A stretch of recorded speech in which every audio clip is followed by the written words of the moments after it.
ეპიქტეტე, ენქირიდიონი, თარგმანი, განმარტებები და შესავალი ვლადიმერ ზავარინი და კონსტანტინე მელაძე. გამომცემლობა არია, თესალონიკი 2025 წელი. წიგნი ენქირიდიონისა ცხოვრების სახელმძღვანელო, რომელიც ჩვენი წელთაღრიცხვით მეორე საუკუნეში დაიწერა, არის უძვირფასესი საგანძური კაცობრიობისთვის. მისით უამრავი ფილოსოფოსი, იმპერატორი, ხელოვანი თუ მწერალი იყო შთაგონებული.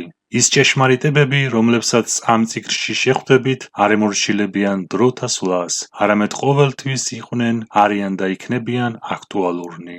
ენქირიდიონის მთავარი სააზროვნო თემა გახლავთ ეთიკა, რამე თუ ეპიქტეტეს მეტად ადარდებდა ადამიანის ყოფიერება ამ სამყაროში. ეს წიგნი გვასწავლის თუ როგორ უნდა იცხოვროს ადამიანმა და გვეხმარება სულიერი სიმშვიდისა და ეპიქტეტეს ლექსიკონით რომ ვთქვათ, ატარაქსიის ძიებაში. ამ მართლაც რომ გენიალური წიგნით იყვნენ გატაცებულნი რომის იმპერატორები, ბიზანტიელი ბერები, წარმართი თუ ქრისტიანი ფილოსოფოსები, ადრეული თუ თანამედროვე მეცნიერები და ასე შემდეგ. სტოიციზმი. დასავლური ფილოსოფიის ისტორიაში უამრავი ფილოსოფიური მიმდინარეობა გამოჩნდა, რომელმაც დიდი როლი ითამაშა ევროპის ისტორიაში. სცენაზე ჩნდებოდნენ და ქრებოდნენ მოძღვრებები, რომლებიც სხვადასხვა წესრიგს, კოსმოლოგიას, ლოგიკასა თუ რელიგიას გვთავაზობდნენ, თუმცა მალევე იკარგებოდნენ მათი არასიმტკიცის გამო. დღევანდელ დრომდე ვერც ერთმა ფილოსოფიურმა მიმდინარეობამ ვერ გაიდგა ისე ღრმად ფესვები, როგორც სტოიკურმა ფილოსოფიამ. ეს შეიძლება მივაწეროთ იმას, რომ სტოიციზმი ეყრდნობა ყოფიერებას, ესე იგი სტოიკოსების მთავარი საკვლევი საკითხებია ბედნიერების მოპოვება სხვადასხვა ეპოქის ყოფიერებაში. ამიტომაც ნაკლები ყურადღება ეთმობა მეტაფიზიკასა და რელიგიას. რამე თუ ეს უკანასკნელი, ეპიქტეტეს სიტყვებით რომ ვთქვათ, ჩვენზე არაა დამოკიდებული. სწორედ ეს უნდა იყოს იმის მიზეზი, რომ სტოიციზმი ძალიან პოპულარული არის და იყო როგორც ათეისტურ საზოგადოებაში, ასევე თეისტურში. თანამედროვე ფსიქოლოგებში, ფილოსოფოსებში, ლიტერატორებში და ასე შემდეგ უხვად მოიპოვება სტოიკური იდეები და შეხედულებები. თანამედროვე საზოგადოება, მიუხედავად იმისა, ერკვევიან თუ არა სტოიკურ ფილოსოფიაში, ძალიან ბევრს მუშაობენ თავის თავზე და ცდილობენ, რომ დაიცვან აუმღრელობა, შეინარჩუნონ კეთილგანწყობა, გამოიმუშაონ სულიერი სიმშვიდე და სამყარო აღიქვან ისეთ სფერებში, როგორც თავად სურთ. ეს ყველაფერი კი სწორედ სტოიკური ფილოსოფიის მთავარი თეზისია. დღევანდელ ფსიქოლოგიაში ფსიქოლოგები ცდილობენ, რომ ყოფიერების სტოიკური მიდგომით დაეხმარონ ადამიანებს, რომლებსაც სტანჯავთ დეპრესია, ნერვიული აშლილობა, მელანქოლია თუ რაიმე სხვა სულიერი დაავადება. თუმცა სტოიციზმი ყოველთვის ასეთი გავრცელებული და მიღებული არ ყოფილა. ამ მიმდინარეობამ ბევრი დევნა, ჩაგვარა და გარიყვა გამოიარა, რათა დღევანდელობამდე მოეღწია იმ ფორმით, როგორც უკვე მოგახსენეთ. სტოიციზმის დამფუძნებლად ითვლება ზენონ კიტონელი, ძველი წელთაღრიცხვით 394-262 წლები, რომელიც ხშირად ხვდებოდა თავის მოსწავლეებს ათენის სტოასთან, რათა განეხილათ ყოფიერების სხვადასხვა საკითხი. სწორედ ეს ლოკაცია, ათენის სტოა, მოგვიანებით გახდა ამ ფილოსოფიური მიმდინარეობის სახელწოდება. სტოიციზმი თავდაპირველად ამ მიმდინარეობას ზენონიზმი ეწოდებოდა. მაგრამ სტოიკოსებს არ სურდათ, რომ მათი ფილოსოფია ასოცირებული და ობიექტივირებული ყოფილიყო ზენონის პიროვნებასთან. რადგან სტოიკურ ფილოსოფიას იმდენად ღრმად და გრანდიოზულად მიიჩნევდნენ, რომ ზენონი საკმარისად ბრძენი არ ეჩვენებოდათ იმისთვის, რომ წოდებულიყო სტოიციზმის მთავარ ფიგურად. ზენონის მთავარი სტოიკური თვისებები არის შემდეგი: არ არსებობს არაფერი ლოგოსზე უპირატესი. ერთადერთი რეალობა არის ბუნება, ჭეშმარიტების სული, რომელიც ჩვენ სამყაროს ზეგართ მოეფინება. სწორედ ისაა, რასაც ადამიანები ღმერთს ვეძახით. ჩვენამდე არ მოუღწევია ზენონის არც ერთ სრულ ნაშრომს გარდა ფრაგმენტებისა. მისი ერთ-ერთი ყველაზე ცნობილი იდეა, რომელიც ძალიან პოპულარულია, არის პარადოქსი, რომ აქილევსი ვერასოდეს დაეწევა კუს. რა თქმა უნდა, ზენონი ძალიან პატივსაცემი პიროვნებაა ფილოსოფიის ისტორიაში, თუმცა იგი არ ამაღლებულა იმ დონეზე, როგორც სხვა მისი შემდგომ დაბადებული სტოიკოსები, როგორებიც იყვნენ სენეკა, ეპიქტეტე და მარკუს ავრელიუსი. ეს უკანასკნელნი არიან სტოიციზმის ისტორიაში ყველაზე გავლენიანი ფილოსოფოსები დღემდე. სტოიციზმის ისტორია პირობითად იყოფა სამ ისტორიულ მონაკვეთად. პირველი არის ეგრეთ წოდებული ძველი სტოა, ძველი წელთაღრიცხვით მესამე-მეორე საუკუნეებში. ამ მონაკვეთებში გამორჩეული სტოიკოსები იყვნენ ზენონი, კლეანთე და ქრისიპე. მათი ნაშრომები არ შემონახულა დღევანდელ დღემდე. მხოლოდ რამდენიმე ფრაგმენტი მოვიდა ჩვენამდე. მეორე ისტორიული მონაკვეთი საშუალო სტოა, ძველი წელთაღრიცხვით მეორე-პირველი საუკუნეები. მთავარი წარმომადგენლები პანათეიუსი, მეტროდორე და პოსიდონიუსი. რაც შეეხება მათ ნაშრომებს, ისინი სრულიად დაკარგულია.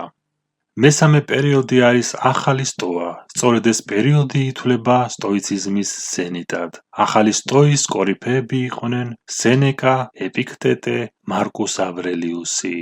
ამ სამმა უდიდესმა სტოიკოსმა შექმნა სტოიციზმის ოქროს ხანა. ახალ სტოაში განსაკუთრებით მკაფიოდ წარმოჩნდა სტოიციზმის უნივერსალურობა სხვადასხვა სოციალურ ფენაში. მაგალითად, სენეკა იყო პოლიტიკოსი, მწერალი და დრამატურგი. მარკუს ავრელიუსი რომის იმპერატორი გახლდათ, ხოლო ეპიქტეტე მონა, ყველაზე დაბალი ფენის წარმომადგენელი. ასევე აღსანიშნავია, რომ მარკუს ავრელიუსი კითხულობდა ეპიქტეტეს წიგნს, რომელიც მისმა ერთადერთმა საყვარელმა მასწავლებელმა იუნიუს რუსტიკუსმა მისცა. გავეცანი მოგონებებს ეპიქტეტეზე, რომელიც თავისი ბიბლიოთეკიდან მათხოვა მან. ბერტრანდ რასელი აღნიშნავს, რომ ეპიქტეტე და მარკუს ავრელიუსი არიან სრულ თანხმობაში ყველა ფილოსოფიურ საკითხთან მიმართებით.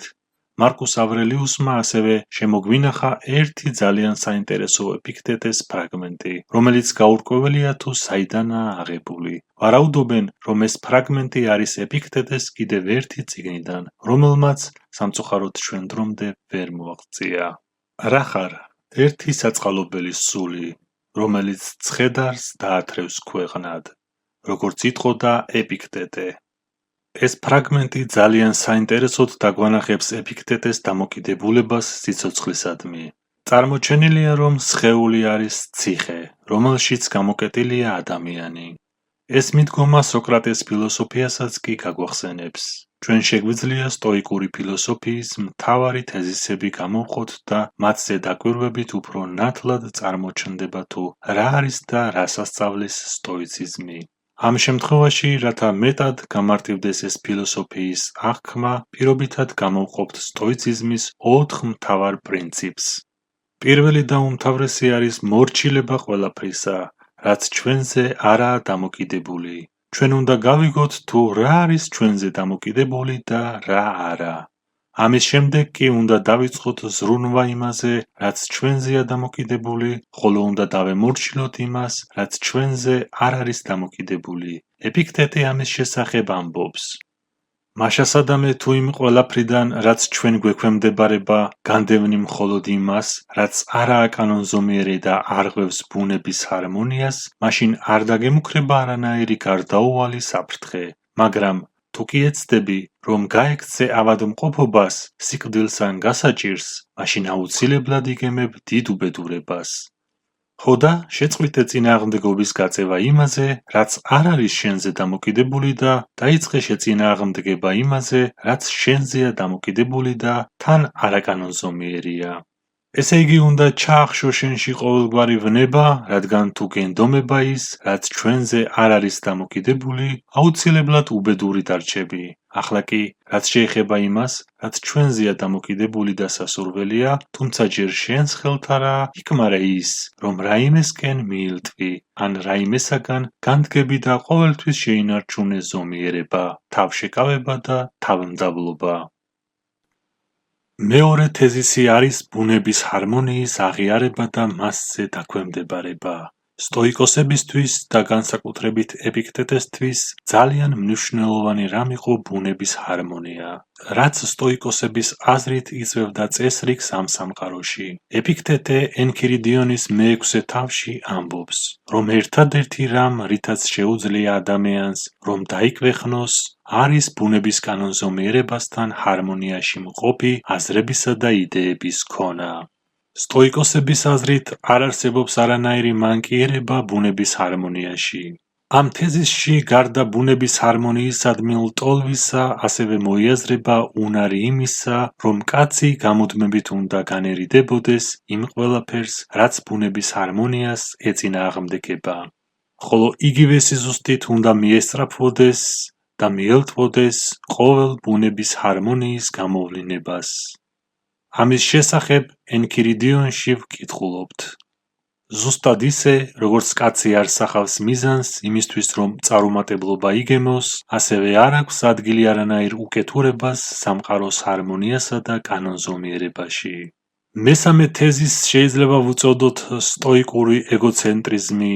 მარტივი სიტყვებით ეს პრინციპი ვლინდება, როდესაც ადამიანი თავის თავს აბრალებს, ან თავის თავზე იღებს იმ ყველაფერს, რასაც ცხოვრება შეემთხვევს. ეს იქნება წარმატება თუ მარცხი. სტოიციზმი ასწავლის, რომ რაც არ უნდა დაგემართოს, ამაში არავინაა დამნაშავე გარდა ჩვენი თავისა. ეპიქტეტე ამ საკითხთან დაკავშირებით ამბობს. ასეთი მიდგომა ახასიათებს ცხოვრების მიმართ უბრალო კაცს. თავის თავს კი არა, არამედ გარე ფაქტორებს მიაწერს თავის მონაგებსა თუ ზარალს. ხოლო ფილოსოფოსს ასეთი მდგომარეობა ახასიათებს ცხოვრების მიმართ.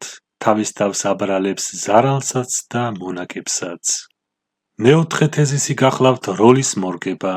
ცხოვრება არის სპექტაკლივით, სადაც ყოველ ადამიანს თავისი როლი აქვს და ვალდებულია, რომ კარგად ითამაშოს.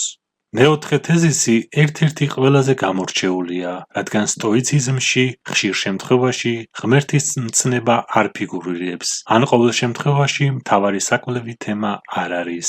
ამ თეზისში კი თითქოს გაკრულად უკანა ფონზე ჩანს ღმერთი, რომელიც ადამიანებს როლებს უნაწილებს, ვიღაცას დიდ როლს აძლევს, ვიღაცას პატარას.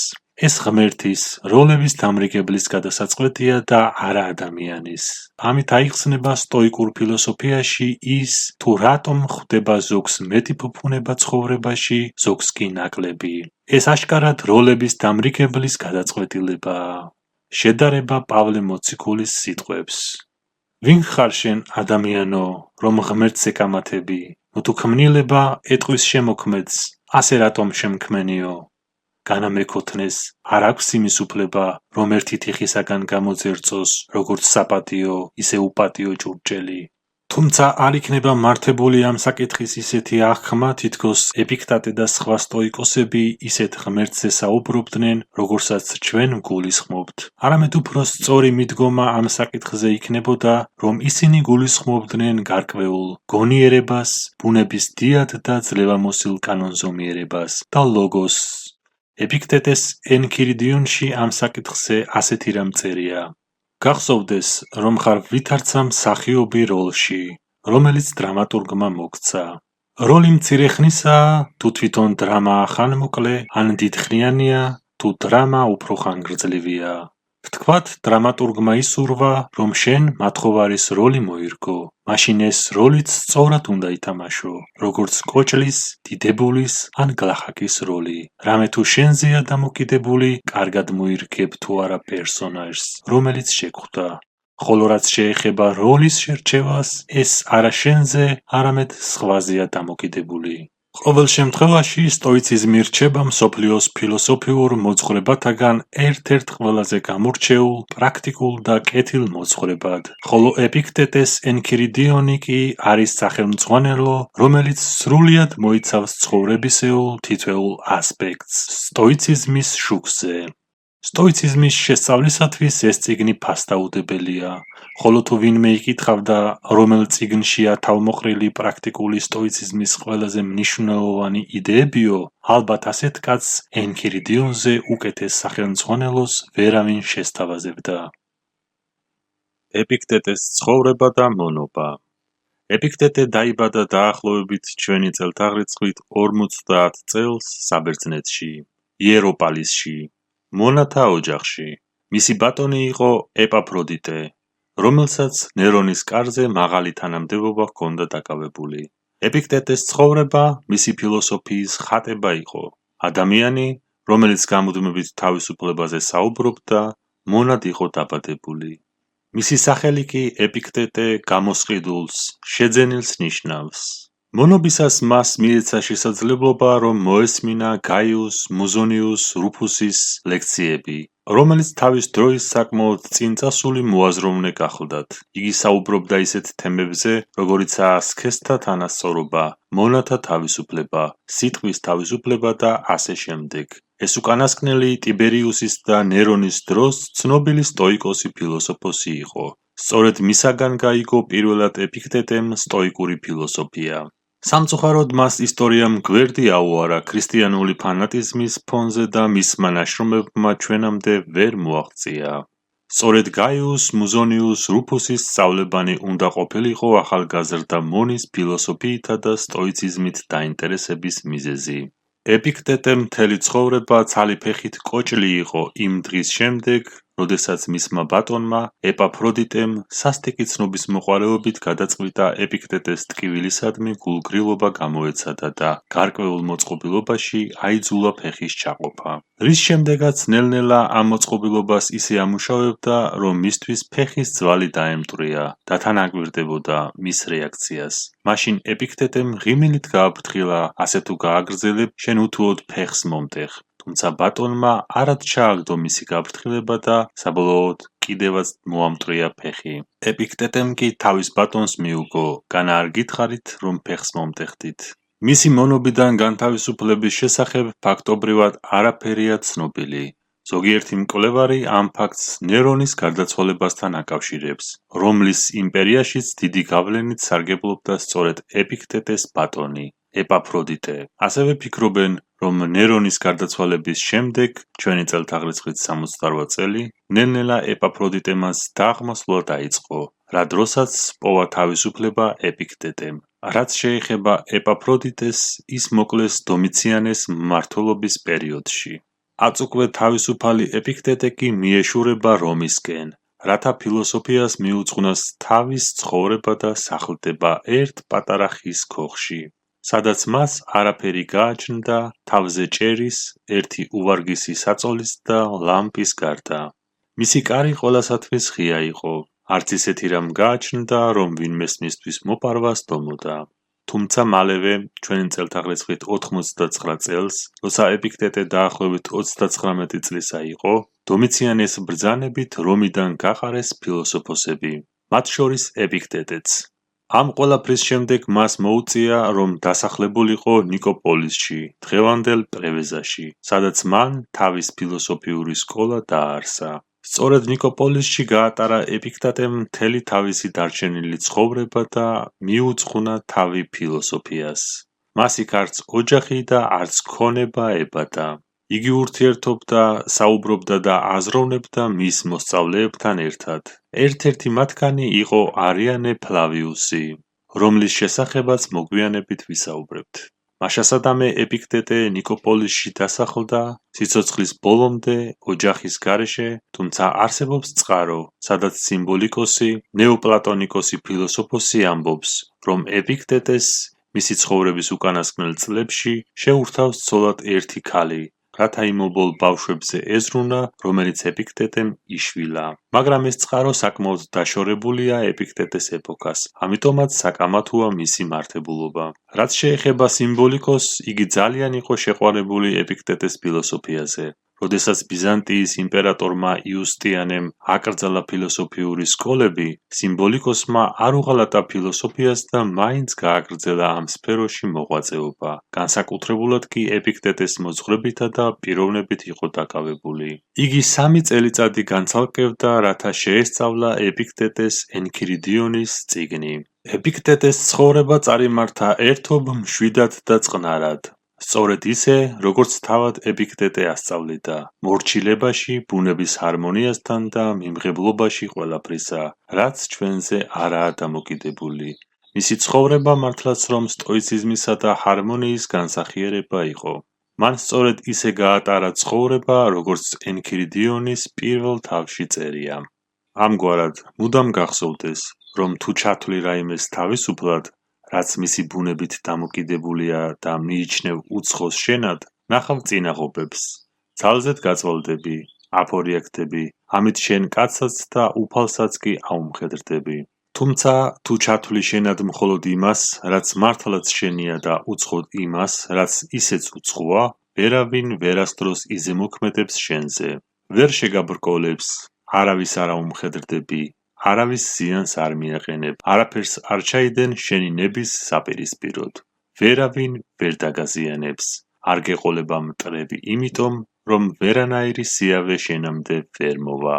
იგი არ გარდაიცვალა ისე, როგორც სხვა სტოიკოსები, ტანჯვაში, ავადმყოფობაში, დასჯაში, როგორც მაგალითად სენეკა, რომელსაც თავის მოკლა მიუსაჯა ნერონმა და სიცოცხლეს სუიციდით დაასრულა. ეპიქტეტე გარდაიცვალა თავისი პრინციპების დაცვაში და ამიტომაც ვერანაირი სიავე მასთან ვერ მივიდა. არ ჰყოლია მტრები, არ ჩაუდენია არაფერი თავის ნების საპირისპიროდ.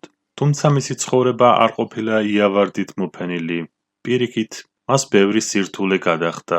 არ უნდა დაგვავიწყდეს, რომ იგი მონად დაიბადა. არ უნდა დაგვავიწყდეს, რომ მისმა ბატონმა ეპაფროდიტემ ახალგაზრდა მონის ფილოსოფიური იდეალების აღმოსაფხვრელად ბოროტებით სავსე ცნობის მოყვარეობით შურით აღსავსემ იმ დონეზე აწამა ეპიქტეტე, რომ ფეხიც კი მოამტვრია. არ უნდა დაგვავიწყდეს, რომ როდესაც მონობას დააღწია თავი და რომში ერთ გაუბედურებულ ხის სახლში ცხოვრობდა ფილოსოფოსებზე დევნა დაიწყო და კვლავ წასვლა და ლტოლვილობა მოუწია. თუმცა ყველაფრის და მიუხედავად ეპიქტეტემ უდრეკი ერთგულება გამოიჩინა თავის იდეალების, თავის სტოიკური ფილოსოფიის მიმართ და ამ ყველაფერს შეხედა როგორც გამოწვევებს. ხოლო სწორი საგანთა აღთქმითა და ცხოვრების წესით მან ყველა პრობლემა გადალახა, რაც კი სიცოცხლეში შეხვდა. ცხოვრების სირთულეების შესახებ ეპიქტეტე ამბობს. სიკვდილი, გადასახლება და ყოველივე ის, რაც აღქმულია საშინლად, წარმოსახე შენს თვალთა წინაშე ყოველდღე, განსაკუთრებით კი სიკვდილი. ამ გზით შენ არც არასოდეს არაფერი გეცოტავება და არც ზედმეტს არ ისურვებ. ნუ მოითხოვ, რომ მოვლენები ისე ვითარდებოდეს, როგორც შენ გსურს. მიიღე ყველაფერი ისეთი, როგორც არის და იქნები ბედნიერი. ბერტრან რასელი თავის წიგნში დასავლური ფილოსოფიის ისტორიის პირველ ტომში, სადაც სტოიკოსთა შესახებ საუბრობს, ეპიქტეტეზე წერს. დიდი სიწრფელე და მოკრძალებულობა იკვეთება იმ ტექსტებში, რომლებიც ეპიქტეტეს მოძღვრებას გადმოგცემს. მისი მორალი აღმატებულია და არამიწიერი. იმ ვითარებაში, როდესაც ადამიანის ძირითადი ვალდებულება ტირანიისადმი წინააღმდეგობა, რთული არამე უფრო სასარგებლოს მოძებნა. ზოგიერთი მიდგომით, მაგალითად ადამიანთა ძმობის, აღიარებისა და მონათა თანასწორობის შესახებ მოძღვრებაში ის ყველაფერს აღემატება, რასაც კი შეიძლება პლატონის, არისტოტელეს ან ნებისმიერი სხვა ფილოსოფიის იდეოლოგიაში შეხვდეთ, რომელიც ქალაქ სახელმწიფოს იდეით იყო შთაგონებული. რეალური სამყარო ეპიქტეტეს დროს პერიკლეს ათენზე საგრძნობლად დაბლა იდგა, მაგრამ საგნებში არსებულმა ბოროტებამ გაათავისუფლა მისი მედრეკილებანი და ამის შემდეგ მისი იდეალური სამყარო იმდენად აღემატება პლატონის იდეალურ სამყაროს, რამდენადაც მისი რეალური სამყარო დგას ძველი წელთაღრიცხვით მეხუთე საუკუნის ათენზე დაბლა. ეპიქტეტე ნამდვილად ერთ-ერთი ყველაზე გამორჩეული ფიგურაა ფილოსოფიის ისტორიაში. შეუძლებელია მისი ტექსტების კითხვისას და მათზე ფიქრისას გულგრილად დარჩე და დიდი სიტყვა არ გაგიჩნდეს მის მიმართ. ეპიქტეტემ არათუ სიტყვებით, არამედ საქმითა და მისი ცხოვრებით წარმოაჩინა ფილოსოფიისადმი უზადო სიყვარული, ისეთი, როგორიც სოკრატეს ჰქონდა. სიცოცხლის ბოლო წლები მოწაფეებით გარსმოხვეულმა გაატარა. ბევრი არაფერია ცნობილი მისი ცხოვრების იმ პერიოდის შესახებ, რაც ნიკოპოლისში დასახლდა. იმის გარდა, რომ სასიკვდილოდ განწირული ობოლი ბავშვი აიყვანა შვილად. მიუხედავად იმისა, რომ თავად ეპიქტეტე არ ცხოვრობდა ფუფუნებაში, ბავშვს ყველაფერი მისცა, რაც მისთვის აუცილებელი იყო. ეპიქტეტე გარდაიცვალა დაახლოებით ჩვენი წელთაღრიცხვით 130-135 წელს. სტოიკური ფილოსოფიის ერთგული, მისი ღვაწლი სტოიციზმსა და ზოგადად დასავლური ფილოსოფიის განვითარებაში ფასდაუდებელია. სოკრატეს გავლენა. ეპიქტეტეს ფილოსოფიაში უდიდეს როლს თამაშობს სოკრატეს პიროვნება. იგი 7-ჯერაა მოხსენიებული ენქირიდიონში და ყოველ ჯერზე, როდესაც ეპიქტეტე სოკრატეზე საუბრობს, მას წარმოაჩენს, როგორც ყველა ადამიანისათვის უნივერსალურად მისაბაძ ნიმუშს. ეპიქტეტე ნებისმიერ სტოიკოსზე თუ სხვა სკოლის წარმომადგენელზე წინ სწორედ რომ სოკრატეს აყენებდა. ჩვენ ვიცით, რომ როდესაც სოკრატე საუბრობდა, ის არ ერიდებოდა მარტივი და უბრალო სიტყვებით საუბარს. სოკრატე ყოფიერებიდან იღებდა ტერმინებს, რომლებიც ყველასათვის ნაცნობი იყო. იგი რასაც პირველად მოკრავდა თვალს, იმ სიტყვებით მეტყველებდა. სწორედ ასე იქცეოდა ეპიქტეტეც. იგი მარტივი ლექსიკონით საუბრობდა, იმ სიტყვებით, რაც თავში პირველად მოუვიდოდა. ისაც ჟარგონების გამოყენებასერიდებოდა. ეპიქტეტე სოკრატეს მსგავსად კითხვა-პასუხზე აგებდა ხოლმე თავის მსჯელობას და ასევე სოკრატესეულ იდეებსაც იღებდა ისეთ საკითხებში, როგორებიცაა ყოფიერება, ეთიკა, ფილოსოფიის მეთოდოლოგია და ასე შემდეგ. გარდა ზემოთ ჩამოთვლილისა, ერთ-ერთი მთავარი მსგავსება მათ შორის არის ის, რომ არც ერთი მათგანი არ აღწერდა თავიანთ ფილოსოფიას წერილობით. არამედ მხოლოდ ვერბალურად გადასცემდნენ თავიანთ მოძღვრებას მოსწავლეებს. ხოლო ის ტექსტები, რომლებიც ჩვენამდეა მოღწეული მათი მოსწავლეების მიერაა დაწერილი. სოკრატეს დიალოგები და იდეები დაწერა პლატონმა, ხოლო ეპიქტეტეს სახელი კი მისმა მოწაფემ არიანემ უკვდავხო. თუმცა არ იქნება მართებული იმის თქმა, რომ ეპიქტეტე მხოლოდ სოკრატეს გადამღერებაა და სხვა არაფერი. ერთი შეხედვით აშკარაა, რომ ნამდვილად სოკრატეა მისი შთაგონების წყარო. თუმცა თუ კარგად დავაკვირდებით მის მიდგომებს სხვადასხვა საკითხებზე, მივხვდებით, რომ ის სოკრატესაგან დამოუკიდებლად აყალიბებს თავის ინდივიდუალურ ფილოსოფიას, რომლის ეპიცენტრშიც ადამიანის ეთიკა და ცხოვრების წესია. ერთ-ერთი მთავარი განსხვავება, რაც აშკარაა სოკრატესა და ეპიქტეტეს შორის, არის მეტაფიზიკა. უფრო ზუსტად რომ ვთქვათ, ეპიქტეტე ნაკლებად ამახვილებს ყურადღებას ისეთ საკითხებზე, როგორებიცაა ღმერთი, სულის უკვდავება, მეტაფსიქოზი, იდეათა სამყარო და ასე შემდეგ. სოკრატე კი ესთეტიკასთან ერთად მეტაფიზიკასაც დიდ მნიშვნელობას ანიჭებდა. სოკრატესთან მეტაფიზიკასა და სულის უკვდავების საკითხები პლატონის დიალოგ ფედონში არის წარმოჩენილი. დიალოგი ფედონი მოგვითხრობს სოკრატეს უკანასკნელ წუთებს, სანამ იგი საწამლავს დალევს და ყოფიერებას დაასრულებს. სოკრატე სიკვდილს არ უყურებს როგორც ყველაფრის დასასრულს, არამედ ამ სიტყვის სრული გაგებით, როგორც გარდაცვალებას. იგი აუმღრევლად შეხვდა სიკვდილს, რამაც ყველა გააოცა. ეპიქტეტე სოკრატეს სიკვდილის მიმართ დამოკიდებულებაზე ასეთ რამეს ამბობს. ადამიანებს უშუალოდ მომხდარი მოვლენა კი არ აღაშფოთებთ, არამედ ის წინასწარი განწყობა, რაც გაბატონებულია მათში ამ უკანასკნელზე. მაგალითად, სიკვდილი არ არის რაიმე საშინელი, საზარელია თვითონ იდეა, რომელიც გაგვაჩნია სიკვდილზე. ეპიქტეტე, როგორც ტექსტიდან ჩანს, ხაზს უსვამს სოკრატეს ატარაქსიულ განწყობას სიკვდილისადმი და ამბობს, რომ სიკვდილი დიდი არაფერი არაა, რადგან რაიმე გასაოცარი რომ ყოფილიყო, სოკრატესაც ასე მოეჩვენებოდაო. ხოლო სიკვდილის შემდეგ სიცოცხლეზე იგი არაფერს ამბობს. ეპიქტეტე ამ ყველაფერს ნაკლებ დროს უთმობდა თავის სწავლებების დროს, რამე თუ მას მეტად ადარდებდა ადამიანის ბედნიერებისა და აუმღრევლობის მოპოვების საკითხი მაშინდელი რომის იმპერიის ყოველდღიურობაში. იგი სოკრატეს მსგავსად ფილოსოფიას უყურებდა არა როგორც სწავლებას, არამედ როგორც გამოსავალს ცხოვრებასა და ყოფიერებაში. ეპიქტეტეს ამგვარი დამოკიდებულება შეიძლება დადებითადაც შეფასდეს, რადგან სოკრატეს მეტაფიზიკა მეტად დამაბნეველი და უცნაური იყო, ხოლო ეპიქტეტე კი ძალიან მარტივად, გასაგებად და რეალისტურად უდგებოდა საკითხს. იგი არ ქმნის რელიგიას თუ მეტაფიზიკურ ფილოსოფიას, რაც შეიძლება სადაო გახდეს ადამიანთა გარკვეული ნაწილისათვის. არამედ ყოფიერებაა მისი პრობლემა. ცდილობს დაეხმაროს ადამიანებს, რომ ყოფიერებაში გაიკვლიონ გზა ისე, რომ აუმღრევლობა შეინარჩუნონ. ეპიქტეტე ამ მხრივ ფსიქოლოგსაც კი წააგავს, რადგან როგორც ფსიქოლოგები, ეპიქტეტეც ლოგოთერაპიას იყენებს, რათა ადამიანებს დაეხმაროს სიმშვიდის მოპოვებაში. მაშასადამე უამრავი განსხვავებისა თუ საერთოს პოვნა შეიძლება ამ ორი ფილოსოფოსის აზროვნებაში.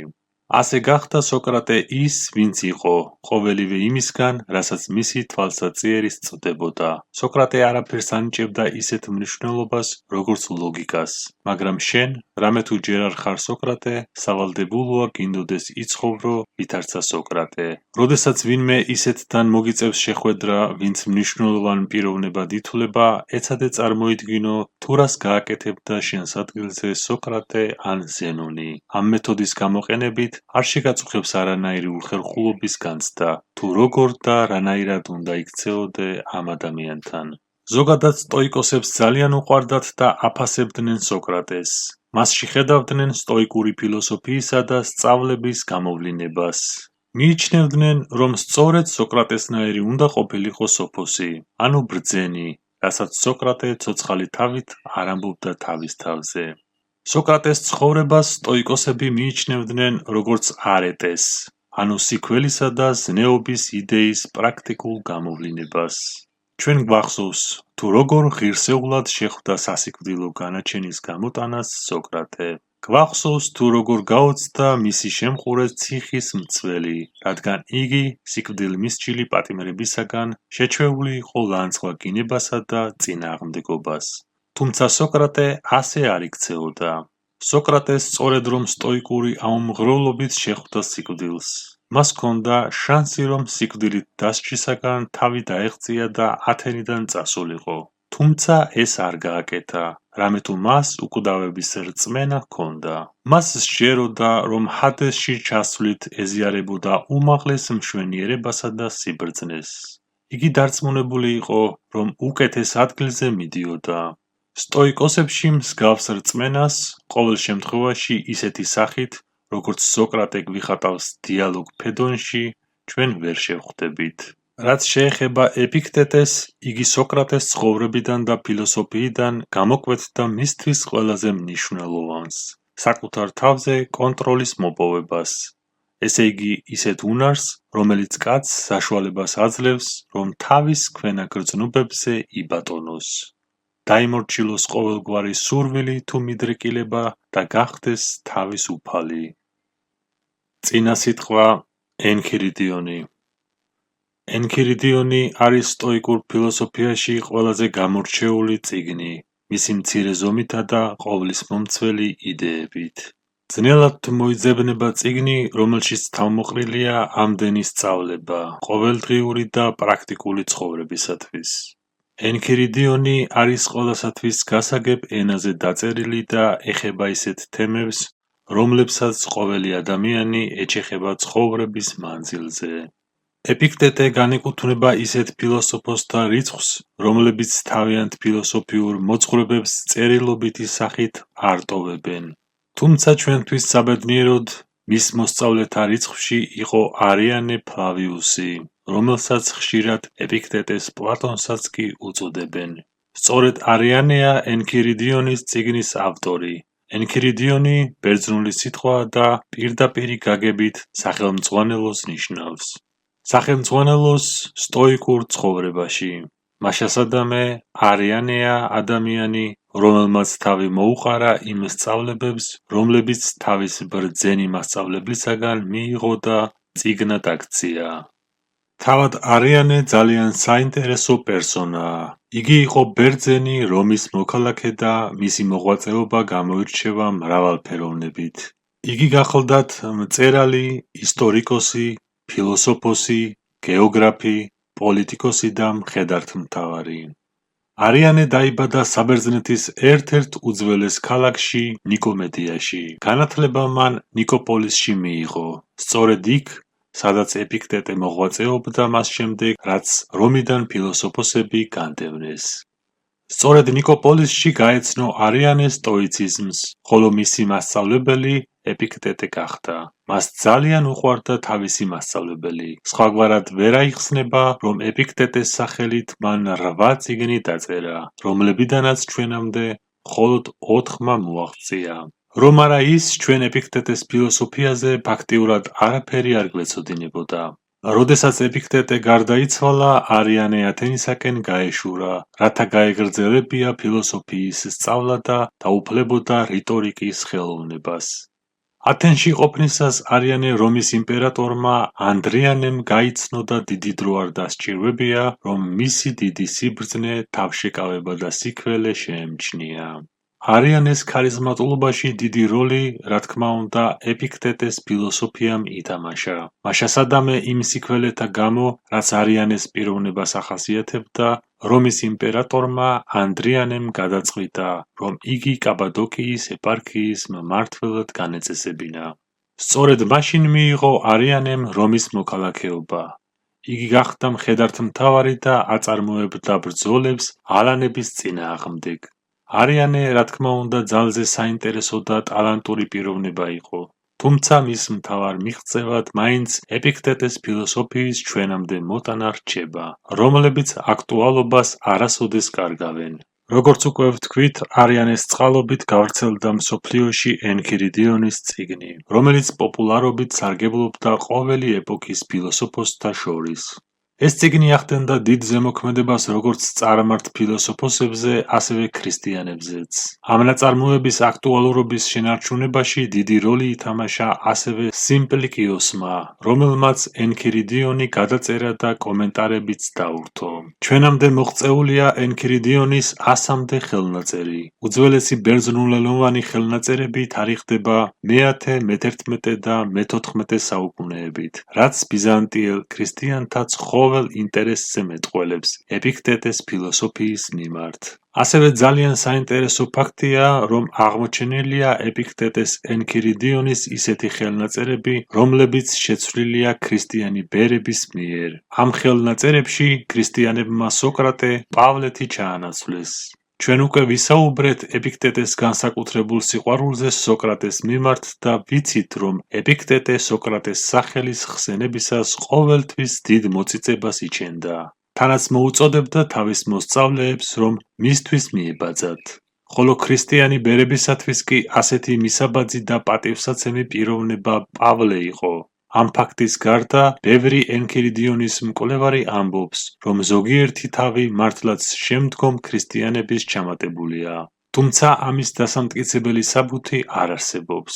ეს წიგნი პირველად ლათინურ ენაზე ითარგმნა ნიკოლო პეროტის მიერ, ჩვენი წელთაღრიცხვით 1450 წელი. გარდა ამისა, ენქირიდიონი ითარგმნა სხვა მრავალ ევროპულ ენებზე, ხოლო ლათინურად, ინგლისურად, გერმანულად და ფრანგულად არსებობს არაერთი თარგმანის ვერსია. ეპიქტეტე და ქრისტიანობა. მიუხედავად იმისა, რომ ეპიქტეტეს წიგნები სამონასტრო ცხოვრებაში ხშირად გამოიყენებოდა და ქრისტიან მკითხველს იგი ძალიან უყვარდა, თავად ეპიქტეტე შორს იჭერდა თავს ყოველგვარი რელიგიისგან, რადგან ეს საკითხი არ იყო მისთვის დიდად მნიშვნელოვანი. ეპიქტეტეს მოღვაწეობა ემთხვევა იმ პერიოდს, როდესაც რომში მიმდინარეობდა ქრისტიანთა დევნა და წამება. ასევე ეპიქტეტეს ცხოვრების პირველ ნახევარში მოღვაწეობდნენ იოანე მოციქული, პავლე მოციქული და სხვა ქრისტიანები.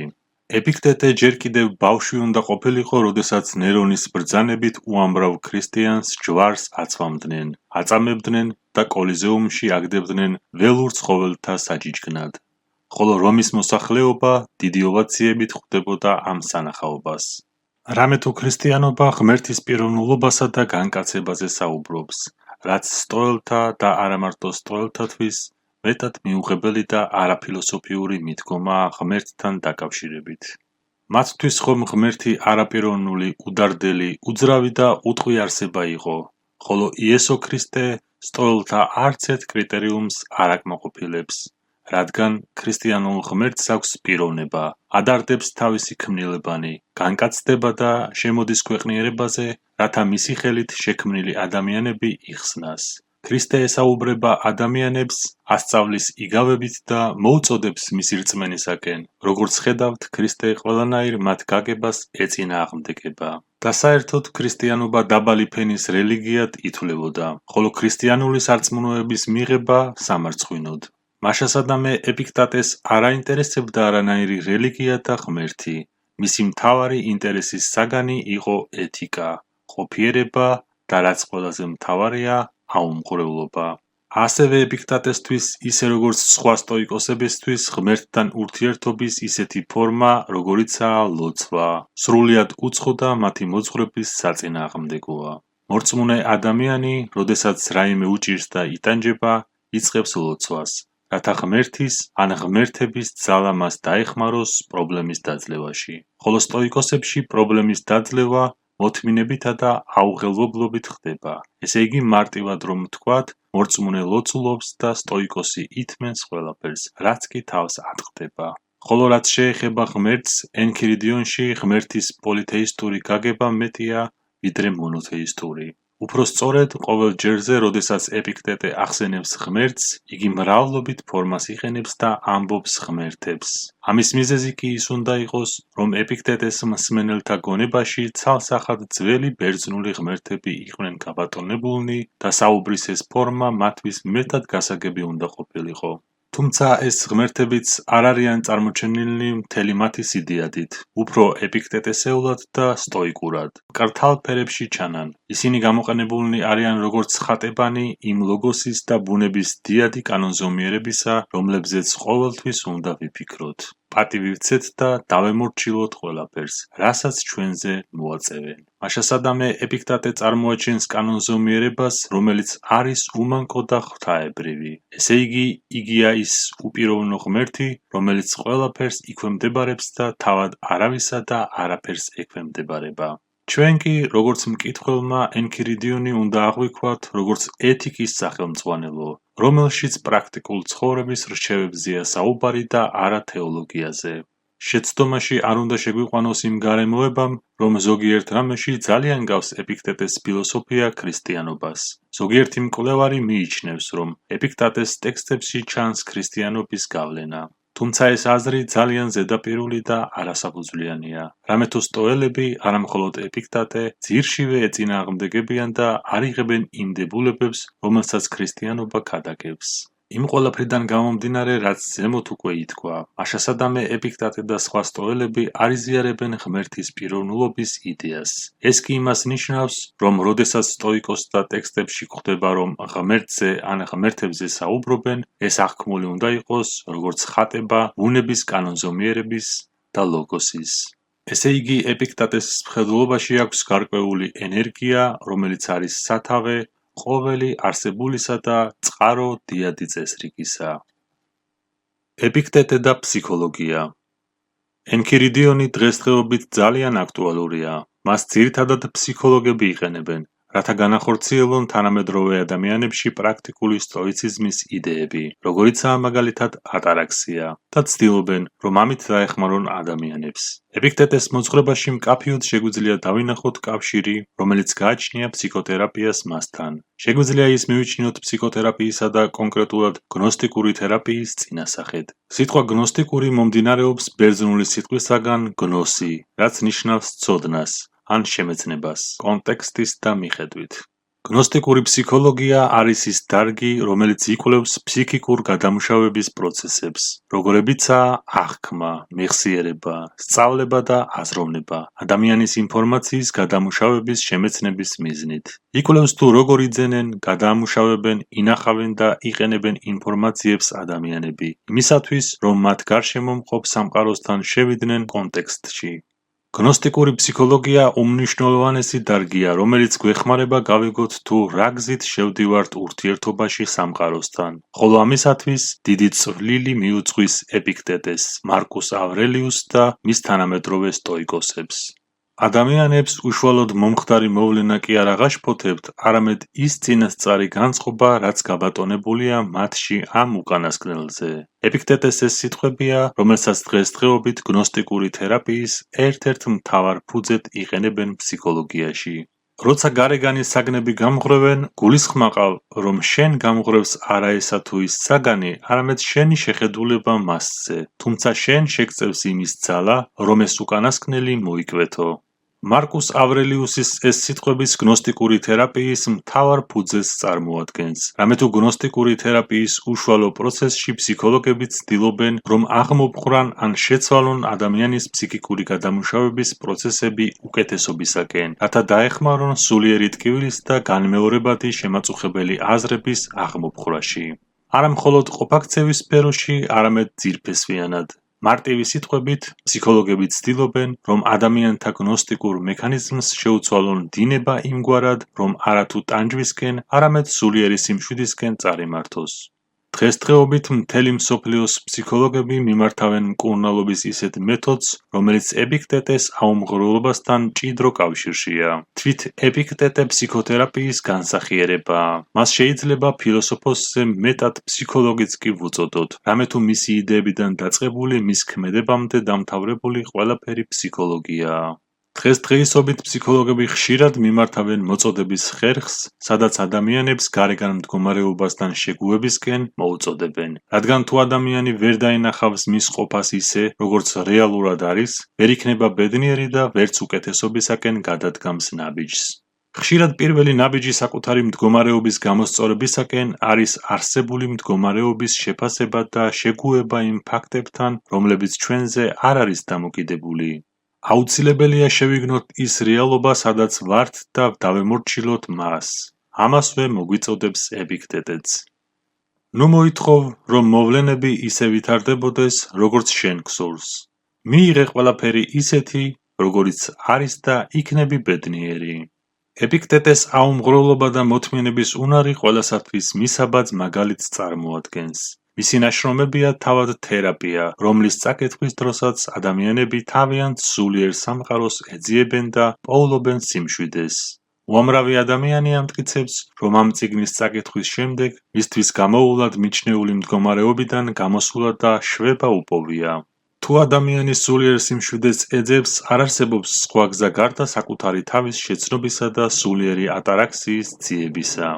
ხოლო ამის მისაღწევად კი ეპიქტეტეს წიგნები იდეალური საშუალებაა. გნოსტიკური ფსიქოლოგია მოიაზრებს მცდელობას ადამიანის აღქმის ფენომენისა და აზრობრივი ფსიქიკური ქმედებების შემეცნებისა, რომელთა მეშვეობითაც შეიძლება ადამიანის ყოფაქცევა აიხსნას, ხოლო თერაპიას, რომელიც უარყოფითი ყოფაქცევის შეცვლას ემსახურება, გააჩნია როგორც უკიდურესი, ასევე მსუბუქი მიდგომის მეთოდები, რომლებიც იძლევიან საშუალებას, რომ ადამიანმა პირადი პრობლემები გადაჭრას და უარყოფითი ქცევები გადალახოს. უმეტესი ამ თერაპიათაგანი კი გარკვეულწილად ეპიქტეტეს და ზოგადად სტოელთა მოძღვრებას უდევს საფუძვლად. ადამიანთა მანკიერი ყოფაქცევა ისეთივე დამაზიანებელია ფსიქიკისათვის, როგორც ფიზიკური დაავადება სხეულისათვის. ასე რომ ადამიანებს გვმართებს, რომ როგორც სხეულზე ვზრუნავთ და მკურნალობთ, ასევე ჩვენს ფსიქიკასა და სულიერებას გავუფრთხილდეთ. ეს უკანასკნელნიც ძალიან სათუთ მოპყრობას საჭიროებს. ფსიქოლოგიაზე საუბარს დავამთავრებთ ჰერაკლიტეს სიტყვებით. იგივე მკურნალობა განკურნავს საშინელ ავადმყოფობებს და ანთავისუფლებს ნატანჯსულებს. ტერმინები. ენქირიდიონში, ისე როგორც სხვა სტოიკურ ნაწარმოებებში, ჭარბობს ანტიკური ბერძნული ფილოსოფიის ტერმინები: სახელდობრ, ლოგოსი, ბუნება, კოსმოსი და ასე შემდეგ. აუცილებელია, რომ სანამ სტოიკურ ლიტერატურას გავეცნობით, ჯერ გავერკვეთ სტოიკურ ტერმინოლოგიაში. დავიწყოთ ლოგოსით. ეს ტერმინი ბერძნულ ფილოსოფიაში მეტად გავრცელებული იყო. ლოგოსი პირდაპირი თარგმანით ნიშნავს სიტყვას, თუმცა მის მნიშვნელობასთან მეტად დაახლოებულია აბსტრაქტული, გამოუთქმელი, ფილოსოფიური და ზეციური სიტყვა. პირველად სიტყვა ლოგოსის ფილოსოფიურ მცნებად გამოყენება მიეწერება უდიდეს პროსოკრატისეულ ფილოსოფოს ჰერაკლიტეს. თუმცა ჰერაკლიტესეულ და სტოიკურ ლოგოსს თავთავისი განსხვავებული მნიშვნელობები აქვთ. ჰერაკლიტეს არც ერთ ნაშრომს ჩვენ დრომდე არ მოუღწევია. მხოლოდ ფრაგმენტები გვაქვს შემორჩენილი, რომლებიც შემოგვინახეს მისგან საუკუნეებით დაშორებულმა ფილოსოფოსებმა და ისტორიკოსებმა.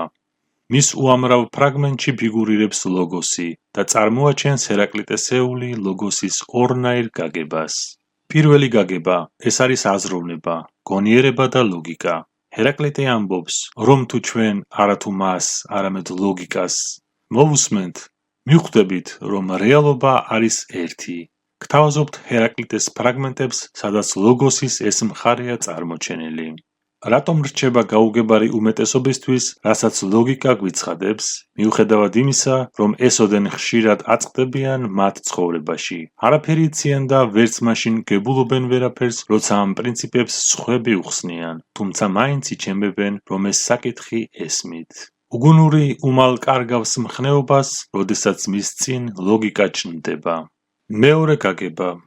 ჰერაკლიტეს ფილოსოფიაში ლოგოსს გარკვეული თეოლოგიური და მისტიკური გაგებაც ახლავს. ჰერაკლიტე ამტკიცებდა, რომ ლოგოსი გამუდმებით ავლენს თავის თავს ხალხთა წინაშე, თუმცა არავინ უგდებს მას ყურს. ჰერაკლიტეს ფილოსოფიაში ლოგოსი ფაქტობრივად ღმერთის ძალის სინონიმია. ამ ასპექტში რაღაცით ქრისტიანობასაც კი წააგავს, რადგან იოანეს სახარება სწორედ ლოგოსს, ანუ სიტყვას უწოდებს ქრისტეს. თავდაპირველად იყო სიტყვა და სიტყვა იყო ღმერთთან და სიტყვა იყო ღმერთი. ჰერაკლიტეს მცნება ლოგოსი აღყავს რელიგიურ დონემდე და მიიჩნევს, რომ არცერთ ადამიანს არ აქვს ლოგოსთან კავშირი და სწორედ ესაა მათი უბედურების მიზეზი. ხოლო პირიქით, ყოველი ადამიანი, ვისაც კავშირი აქვს ლოგოსთან, იგი ჰარმონიაშია სამყაროსეულ კანონზომიერებასთან. ჰერაკლიტე თვლის, რომ მთელ სამყაროს სწორედ ლოგოსი განაგებს, რაც შეიძლება სტოიკოსების ბუნებას მივამსგავსოთ, რადგან სტოიკოსები ბუნებას მიიჩნევდნენ სამყაროს საჭეთმამპყრობლად და შემოქმედად. გთავაზობთ ჰერაკლიტეს ფრაგმენტებს, სადაც მეტად ხაზგასმულია ლოგოსის ამგვარი ღვთაებრივი გაგება. ეს მოსაზრება უკუნითიდან არსებობს, თუმცა ადამიანები მას ვერაფრით იაზრებენ. როგორც მოსმენამდე, ისე პირველი მოსმენის შემდეგაც ვერაფერს გებულობენ. მაშასადამე, ამ ლოგიკის თანახმად, ის ყველაფერი, რაც ქვეყნად ხდება, ექვემდებარება გარკვეულ კანონზომიერებას. ადამიანები კი ამ საკითხში ძალზედ უმწიფართ ჰგვანან, როდესაც აწყდებიან სიტყვებსა და საქმეებს, ჩემებრ თქმულს. უკეთ უყოველი საგნის დაშლით და გამოკვლევით, თავიანთი ბუნების და მიხედვით, ვიმეცნებ საგანთა რაობას. თუმცა სხვა ადამიანები უგულებელ ყოფენ ყველაფერს, რასაც სიფხიზლისას აკეთებენ, ზუსტად ისე, როგორც სიზმარში ჩადენილს ივიწყებენ. კაცთა უმეტესობას სწორედ იმ ყოვლისმომცველ ლოგიკასთან აქვს ქიშპი, რომელსაც ესოდენ ხშირად ხვდებიან და ვისთანაც გამუდმებული კავშირი აქვთ. ეს აღმატებული ლოგიკა განაგებს ქვეყნიერებას და ევლინება ხალხს კვლავ და კვლავ ისეთ გამოვლინებებში, რომლებსაც ადამიანები ყოველ დღე ხვდებიან. ჰერაკლიტეს მიმართ ეპიქტეტეს ძალზედ აღმატებული დამოკიდებულება აქვს. იგი მას ღვთაებრივს უწოდებს. თუ შენ არ მიიღებ არაფერს, რასაც შემოგთავაზებენ, მაშინ ღმერთების თანაზიარი კი არა, მათი თანასწორიც კი იქნები. ამას აკეთებდნენ დიოგენე, ჰერაკლიტე და მათნაირნი. ამიტომაც სამართლიანად ეძახდნენ მათ ღვთაებრივებს.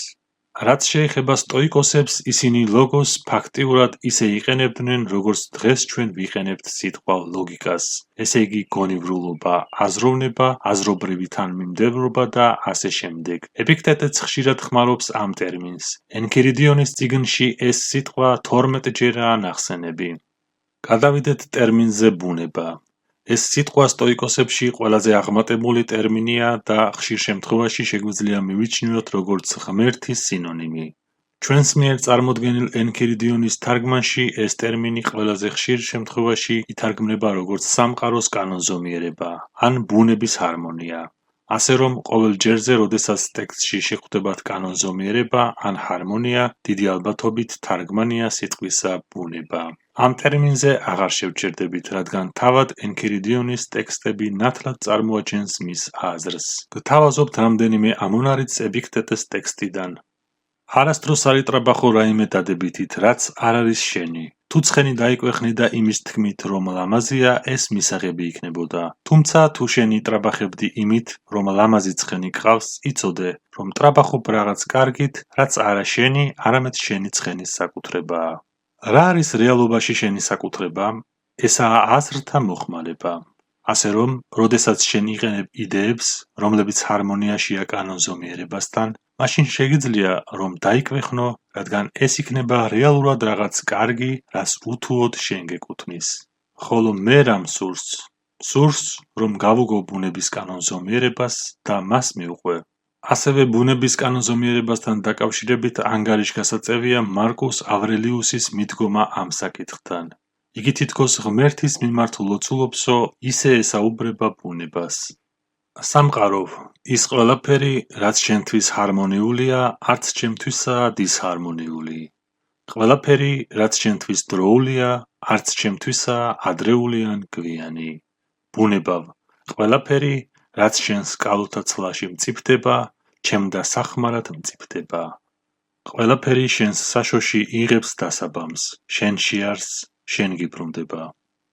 ზიზღით ნუკი ემსჩვალვის სიკვდილს, არამედ უდრტვინველად მიიღე იგი, როგორც ერთი იმ მოვლენათაგანი, რომელიც სასურველად უჩანს ბუნებას, რადგან სულისა და სხეულის გაყრა არაფრით არ განსხვავდება სიცოცხლის სხვადასხვა პერიოდთან დაკავშირებული ისეთი ბუნებრივი მოვლენებისგან, როგორიცაა სიყრმე და სიბერე, ზრდა და სიმწიფე, კბილებისა თუ წვერის ამოსვლა, ჭაღარის შერთვა, განაყოფიერება, ორსულობა, მშობიარობა და ასე შემდეგ. და როგორც ელი, როდის გამოვა შენი პირმშო მეუღლის საშოდან, ასევე უნდა ელოდო, როდის დააღწევს თავს შენი სული ხორციელი გარსის ტყვეობას. ტერმინი კოსმოსი არის ძველი ბერძნული ტერმინი, რომელიც სხვა ენებშიც ფართოდაა გავრცელებული. თუმცა ამ ტერმინს თავიდანვე იგივე დატვირთვა არ ჰქონია, არამედ ნიშნავდა სამკაულს, მოკაზმულობას, ძივს. როგორც ტერმინი ლოგოსი, ასევე კოსმოსიც ჰერაკლიტეს შემოტანილია ფილოსოფიაში. როდესაც ჰერაკლიტე უყურებდა და აკვირდებოდა სამყაროს წესრიგსა და კანონზომიერებას, ჰერაკლიტემ ეს ყოველივე სამკაულს შეადარა, რომელიც კანონზომიერადაა აკინძული და სილამაზეს წარმოადგენს. სტოიკოსებისთვის კოსმოსი, ანუ ეს სამყარო, იყო ბუნების უდიდესი და უმნიშვნელოვანესი ქმნილება. კოსმოსი, ვინაიდან და რადგანაც არის ბუნების ქმნილება, ხოლო ბუნება კი თავის მხრივ არის ღმერთი, რომელიც არასოდეს არ უშვებს შეცდომას, მაშასადამე კოსმოსიც უმანკო და უნაკლოა. გთავაზობთ თავად ეპიქტეტეს ტექსტს, რომელიც მკაფიოდ ავლენს თავის დამოკიდებულებას კოსმოსისადმი. ზუსტად ისე, როგორც კაცი არ სახავს მიზანს იმისთვის, რომ წარუმატებლობა იგემოს, ასევე არ აქვს ადგილი არანაირ უკეთურებას სამყაროს ჰარმონიასა და კანონზომიერებაში. თარგმანის შესახებ. ბოლოს კი დავამატებთ, რომ ენქირიდიონის წიგნი არის ყოველი ადამიანისთვის მარტივად გასაგები, მისი პრაქტიკულობიდან გამომდინარე. სტოიციზმსა და საზოგადოდ დასავლურ ფილოსოფიაში ეს სახელმძღვანელო წარმოადგენს ერთ-ერთ ყველაზე საუკეთესო შესავალს. თუ ადამიანს სურს, რომ ფილოსოფიური ლიტერატურის კითხვა დაიწყოს, ეს წიგნი მართლაც რომ საუკეთესო არჩევანია. ენქირიდიონს შესწევს უნარი, რომ დაეხმაროს დღევანდელი ყოფიერებით დაღლილ ადამიანს, რომელიც აუმღროლობას და სულიერ ჰარმონიას მიელტვის. ეს წიგნი ისტორიის მანძილზე ყოველთვის აქტუალური იყო სტოიციზმით დაინტერესებული საზოგადოების ფართო წრეებში, თუმცა სამწუხაროა, რომ დღევანდელ დღემდე ენქირიდიონი ქართულ ენაზე არ თარგმნილა. სწორედ ესაა მიზეზი იმისა, თუ რატომ გადავწყვიტეთ გვეთარგმნა ეს წიგნი და ქართული სივრცისთვის გაგვეზიარებია. წარმოგიდგენთ ენქირიდიონის პირველ გამოცემას, რომელიც, რა თქმა უნდა, არ არის იდეალური. ჩვენ შევეცადეთ, რომ თარგმანის საუკეთესო ვერსია შემოგვეთავაზებინა. რამდენად მივაღწიეთ დასახულ მიზანს, ეს თქვენ შეაფასეთ. თუმცა აუცილებელია მოგახსენოთ, რომ ჩვენი თვითმიზანი არის ის, რომ ტექსტი, რაც შეიძლება ბუნებრივად და კონტექსტის წინ წამოწევით წარმოგვედგინა, რათა მთლიანი არსი ყოფილიყო თვალსაჩინო. თარგმანის პროცესში ხშირად ისეთი სიტყვების დავამატეთ, რომელიც ორიგინალ ტექსტში არ ყოფილა. ეს კი იმისთვის გავაკეთეთ, რათა მაქსიმალურად მოგვერგო ქართველი მკითხველისთვის ესოდენ ფართო და სიღრმისეული იდეები. ჩვენ ამით შემოვიფარგლებით, ხოლო დანარჩენს კი ეს წიგნი თავად გაგიმხელთ. ეპიქტეტე. ენქირიდიონი. თავი პირველი. არსებობს მთელი რიგი საკითხები, რაც ჩვენზეა დამოკიდებული და საკითხები, რომლებიც ჩვენ არ გვეხება. ჩვენზეა დამოკიდებული განაჩენი, რომელიც გამოგვაქვს, დაღმასულები, მიდრეკილებები, უარყოფითი წარმოდგენები. მოკლედ რომ ვთქვათ, ყოველივე ის, რაც არის ჩვენი განუყოფელი ნაწილი, ჩვენზეა დამოკიდებული და პირიქით. ჩვენზე არ არის დამოკიდებული ჩვენი სხეული, ქონება, სახელი თუ მიღწევები. ერთი სიტყვით ის, რასაც ჩვენ ვერაფრით განვსაზღვრავთ. ის, რაც ჩვენ გვეკისრება კანონზომიერად თავისუფალია, ყოველგვარ წინააღმდეგობას მოკლებულია, ხოლო რაც არ არის ჩვენ კონტროლქვეშ, არის სახიფათო და დროებითი. რამე თუ შეიძლება ნებისმიერ წამს დაიკარგოს. ის რაღაც საუცხოოა ჩვენთვის.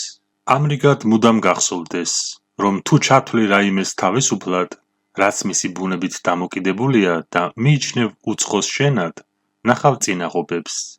ძალზედ გაწვალდები, აფორიაქდები.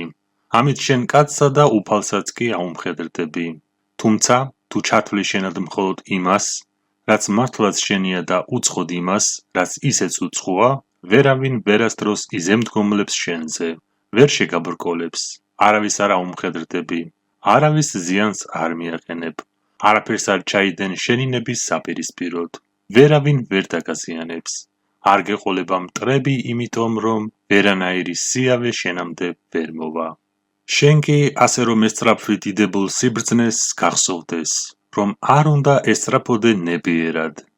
რაც შეეხება სხვა დანარჩენს, მათ, რაც შენს ხელთ არ არის, ნაწილი საერთოდ უნდა უარყო და ნაწილს ჯერჯერობით უნდა აარიდო თავი. თუმცა არეგების გსურდეს დიდებული სიბრძნე და ამავდროულად მოითხოვდე ძალაუფლებას და სიმდიდრეს. მაგ შემთხვევაში მეტად სავარაუდოა, რამე თუ რაც მეტს მიიღებ, მით უფრო მაღლა დაიწყებ ყურებას და ვერც ერთ შემთხვევაში დაეუფლები იმ სანუკვარ გზას, რომელიც უზრუნველყოფს თავისუფლებას და ნეტარებას. მაშასადამე იზრუნე რომ მოსწრებულად ეუბნებოდე ყველა შენ შემაწუხებელ აზრს. შენ ხომ უბრალოდ აზრი ხარ, საერთოდაც არ ხარ ის, რადაც თავს მაჩვენებ. შემდეგ კი გამოიკვლიე და აწონდაწონე ეს აზრი შენი წესებით და ღირებულებებით. დასვი უამრავი შეკითხვა, უმნიშვნელოვანესია დასვა ეს კითხვები, ასახავს კი ეს აზრი ისეთ საკითხს, რაც დამოკიდებულია ჩემზე, თუ ისეც, რაც ჩემზე არაა დამოკიდებული, ხოლო თუ ის მიეკუთვნება მეორე კატეგორიას, დაუფიქრებლად თქვი, ეს მე არ მეხება. თავი მეორე. კარგად დაიმახსოვრე. მოლოდინი სასურველისა არის აღსრულება კაცის სურვილისა, ხოლო მოლოდინი საძულველისა არის სიძულვილისგან თავის დაღწევის იმედი. ვისაც აქვს მოლოდინი სასურველისა და ვერ მიიღებს სასურველს, ის უიღბლოა და ვისაც აქვს მოლოდინი საძულველისა და მიიღებს სიძულვილს, ის უბედურია. მაშასადამე თუ იმ ყველაფრიდან, რაც შენ გექვემდებარება, განდევნი მხოლოდ იმას, რაც არაა კანონზომიერი და არ ღვევს ბუნების ჰარმონიას, მაშინ არ დაგემუქრება არანაირი გარდაუვალი საფრთხე. მაგრამ თუ კი ეცდები, რომ გაექცე ავადმყოფობას, სიკვდილს ან გასაჭირს, მაშინ აუცილებლად იგემებ დიდ უბედურებას. ხო და შეწყვეტე წინააღმდეგობის გაწევა იმაზე, რაც არ არის შენზე დამოკიდებული და დაიწყე შეწინააღმდეგება იმაზე, რაც შენზეა დამოკიდებული და თან არაკანონზომიერია. ესე იგი, უნდა ჩაახშო შენში ყოველგვარი ვნება, რადგან თუ გენდომება ის, რაც ჩვენზე არ არის დამოკიდებული, აუცილებლად უბედური დარჩები. ახლა კი რაც შეეხება იმას, რაც ჩვენზეა დამოკიდებული და სასურველია. თუმცა ჯერ შენს ხელთ არაა, იკმარე ის, რომ რაიმესკენ მიილტვი, ან რაიმესგან განდგები და ყოველთვის შეინარჩუნე ზომიერება, თავშეკავება და თავმდაბლობა. თავი მესამე. ყველაფერზე, რაც გაბედნიერებს, ეს იქნება შენთვის გამოსადეგი თუ მაცდუნებელი, აუცილებლად ჩაეძიე და დაუკვირდი ყოველ უმნიშვნელო დეტალს, რათა გაიგო თუ რასთან გაქვს საქმე. ვთქვათ, დაინახე რაიმე ქვაბი და მოგეწონა. უთხარი შენს თავს, ეს ხომ ერთი უბრალო ქვაბია, რომელიც მომწონს. სულაც რომ გატყდეს ის, შენ არ შეშფოთდები. ხოლო როდესაც შენს ცოლ-შვილს აკოცებ, უთხარი შენს თავს, რომ შენ კოცნი უბრალოდ მოკვდავ არსებას და თუ ის მოკვდება, შენ არ შეკრთები. თავი მეოთხე. სანამ რაიმეს გაკეთებას დააპირებ, კარგად გაანალიზე ის, თუ ზუსტად რასთან გაქვს საქმე. თუ წახვალ აბანოებში დასაბანად, დაფიქრდი და გაარკვიე ის, თუ რა ხდება საჯარო აბანოებში, სადაც ხალხი წუწაობენ. ერთი მეორეს ეკაჩებიან, უცმაწურად ლაპარაკობენ, ზოგიერთი კი ქურდობენ. ესე იგი შენ იქნები უფრო დარწმუნებული შენს თავში, თუ თავიდანვე იტყვი შენთვის, მე უბრალოდ მინდა, რომ აბაზანა მივიღო, თუმცა არ მინდა, რომ მოვშალო და ავამუღრიო ჩემი ფსიქიკური განწყობა. იგივე გააკეთე ყოველ ნაბიჯზე, რომელსაც გადადგამ. ამგვარად, თუ კვლავ არ მიდის საქმე კარგად აბანოებში, შენ უკვე დაუფიქრებლად შეგიძლია თქვა, მე ხომ მხოლოდ აბაზანის მიღება კი არ მინდა, არამედ ისიც მსურს, რომ დავიცვა ჩემი ფსიქიკური განწყობა და ვერაფერსაც ვერ დავიცავ, თუ შევწუხდები იმ ყველაფრით, რაც იქ ხდება. თავი მეხუთე. ადამიანებს უშუალოდ მომხდარი მოვლენა კი არ აღაშფოთებთ, არამედ ის წინასწარი განწყობა, რაც გაბატონებულია მათში ამ უკანასკნელზე. მაგალითად, სიკვდილი არ არის რაიმე საშინელი, საზარელია თვითონ იდეა, რომელიც გაგვაჩნია სიკვდილზე. ასე რომ, როდესაც გვხვდება წინაღობები, როდესაც ვწუხდებით ან ვსევდიანდებით, ეს არავის ბრალი არაა, გარდა ჩვენი თავისა. ესე იგი იმ იდეების ბრალია, რომლებიც გაგვაჩნია მოვლენებზე. უნიათო და უცოდინარი კაცის ხასიათია მუდმივად თითების სხვისკენ გაშვერა საკუთარი უბედურებისთვის. როცა ადამიანი თავის თავს ადანაშაულებს ყველაფერში, ეს არის ნიშანი იმისა, რომ ის იწყებს შემეცნებას. ხოლო სრულყოფილი ადამიანი არის ის, ვინც არ ადანაშაულებს არც სხვებს და არც თავის თავს. თავი მეექვსე. არასდროს არ იტრაბახო რაიმე დადებითით, რაც არ არის შენი. თუ ცხენი დაიკვეხნი და იმის თქმით, რომ ლამაზია, ეს მისაღები იქნებოდა, თუმცა თუ შენ იტრაბახებ იმით, რომ ლამაზი ცხენი გყავს, იცოდე, რომ ტრაბახობ რაღაც კარგით, რაც არა შენი, არამედ შენი ცხენის საკუთრებაა. რა არის რეალობაში შენი საკუთრება? ესაა აზრთა მოხმარება. ასე რომ, როდესაც შენ იყენებ იდეებს, რომლებიც ჰარმონიაშია კანონზომიერებასთან, მაშინ შეგიძლია რომ დაიკვეხნო, რადგან ეს იქნება რეალურად რაღაც კარგი, რაც უთუოდ შენ გეკუთვნის. თავი მეშვიდე. მოდი ვთქვათ, რომ გემით მოგზაურობისას ჩაუშვით ღუზა და გადახვედით გემიდან წყლის მოსატანად. შეგიძლია ქუჩაში ყოფნისას გაერთო ნიჟარების და ხახვის შეგროვებით. თუმცა გულისყური უნდა გეჭიროს გემზე, გამუდმებით თვალს უნდა აპარებდე უკან. ვაი და ხომალდის კაპიტანმა დაგიძახოს მოულოდნელად და თუ დაგიძახებს, უნდა მიატოვო ნიჟარებიც და ხახვიც, რომ ადგე და წახვიდე, რათა ცხვარივით დავმული არ წაგათრიოს ბოლოს. ზუსტად ასეა ცხოვრებაშიც. ამ შემთხვევაში ნიჟარის და ხახვის მაგივრად შენ მოგეცა ცოლშვილი. არ უნდა გახდნენ ისინი დაბრკოლებანი. მაშასადამე, თუ კაპიტანმა დაგიძახა, უმალვე გაიქეცი გემზე. მიატოვე ყველაფერი და არ გაიხედო უკან. ხოლო თუ მოხუცი ხარ გემისგან ზედმეტად შორს ნურასოდეს წახვალ. ისე არ მოხდეს, რომ იქ არ იყო, როდესაც მოგიხმობენ. თავი მერვე. ნუ მოითხოვ, რომ მოვლენები ისე ვითარდებოდეს, როგორც შენ გსურს. მიიღე ყველაფერი ისეთი, როგორიც ის არის და იქნები ბედნიერი. თავი მეცხრე.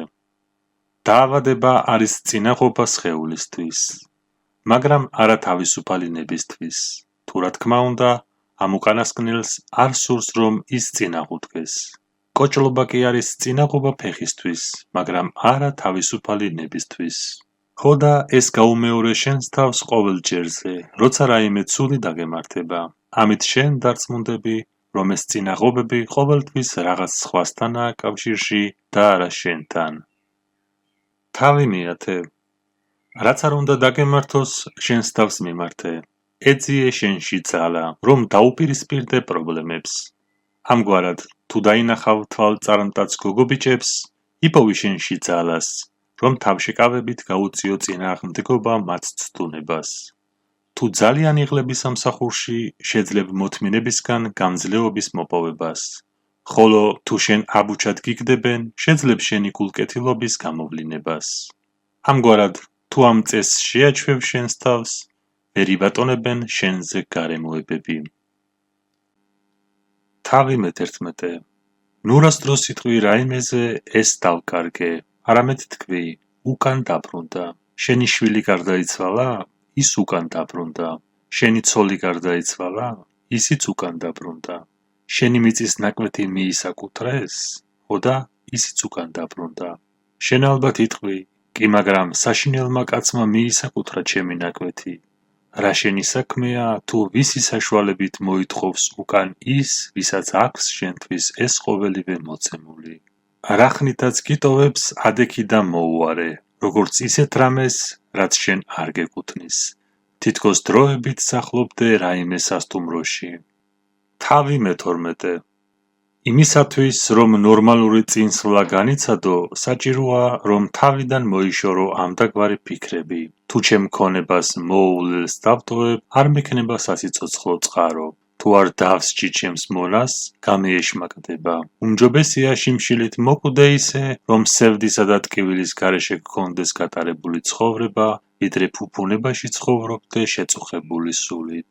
ასევე სჯობს, რომ შენი მონა იყოს მიუღებელი, ვიდრე შენ უბედური. ასე რომ დაიწყე ყველაზე მცირედან, ზეც დაგიღვრიან, ვინოს მოგპარავენ, შენი ფიქრე ესა ფასი სულიერი წონასწორობისა, ფასი აუმღრებლობისა. არაფერი გაიცემა დაუმსახურებლად, ხოლო როცა იხმობ შენს მონას, დაფიქრდი, რომ შეიძლება არც გაგიგონოს და კიდევაც რომ გაგიგონოს, შეიძლება არაფერიც არ გაგიკეთოს. ასევე დაფიქრდი, რომ შენს მონას არ გააჩნია ისეთი პოზიცია, რომ მასზე იყოს დამოკიდებული შენი სიმშვიდე. თავი მე-13. იმ შემთხვევაში თუ გსურს, რომ მორალური წინსვლა განიცადო, მუდამ იმის მოლოდინი გქონდეს, რომ სხვები გიჟად და სულელად მიგიჩნევენ. ისინი შენს განსჯას დაიწყებენ ზედაპირული შეხედულებებით. რურც მოაჩვენებ თავს მწოდნედ, ხოლო თუ ვინმეს თვალში შენ დადებითი და მნიშვნელოვანი პიროვნება ხარ, კაცრად უნდა აკრიტიკო შენი თავი, რადგან რომ იცოდე, რთულად ეთანხმება ერთი მეორეს სულიერი ჰარმონია და გარეგანი შეხედულებები. საჭიროების ჟამს ერთს თუ მიხედავ, მეორეს უგულებელყოფა მოგიწევს. თავი მე-14. თუ გსურს, რომ შენმა ცოლ-შვილმა და შენმა მეგობრებმა მარადიულად იცხოვრონ, მაშინ უგუნური ხარ, რადგან შენ გსურს განსაზღვრო რაღაც ისეთი, რაც შენზე არაა დამოკიდებული და იმის ფლობა გსურს, რაც შენ არ გეკუთვნის.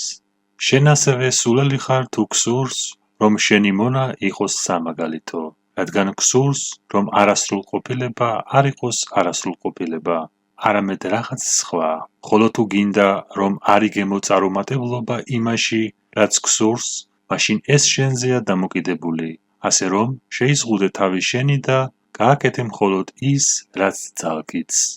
ვინმეს ბატონი არის ის, ვინც ავრცელებს თავის ძალაუფლებას იმ ყოველივეზე, რაც უნდა, ან არ უნდა სხვა ადამიანს და ვისაც აქვს იმის ძალაუფლება, რომ შესთავაზოს ან გაანთავისუფლოს ამ ყოველივესაგან.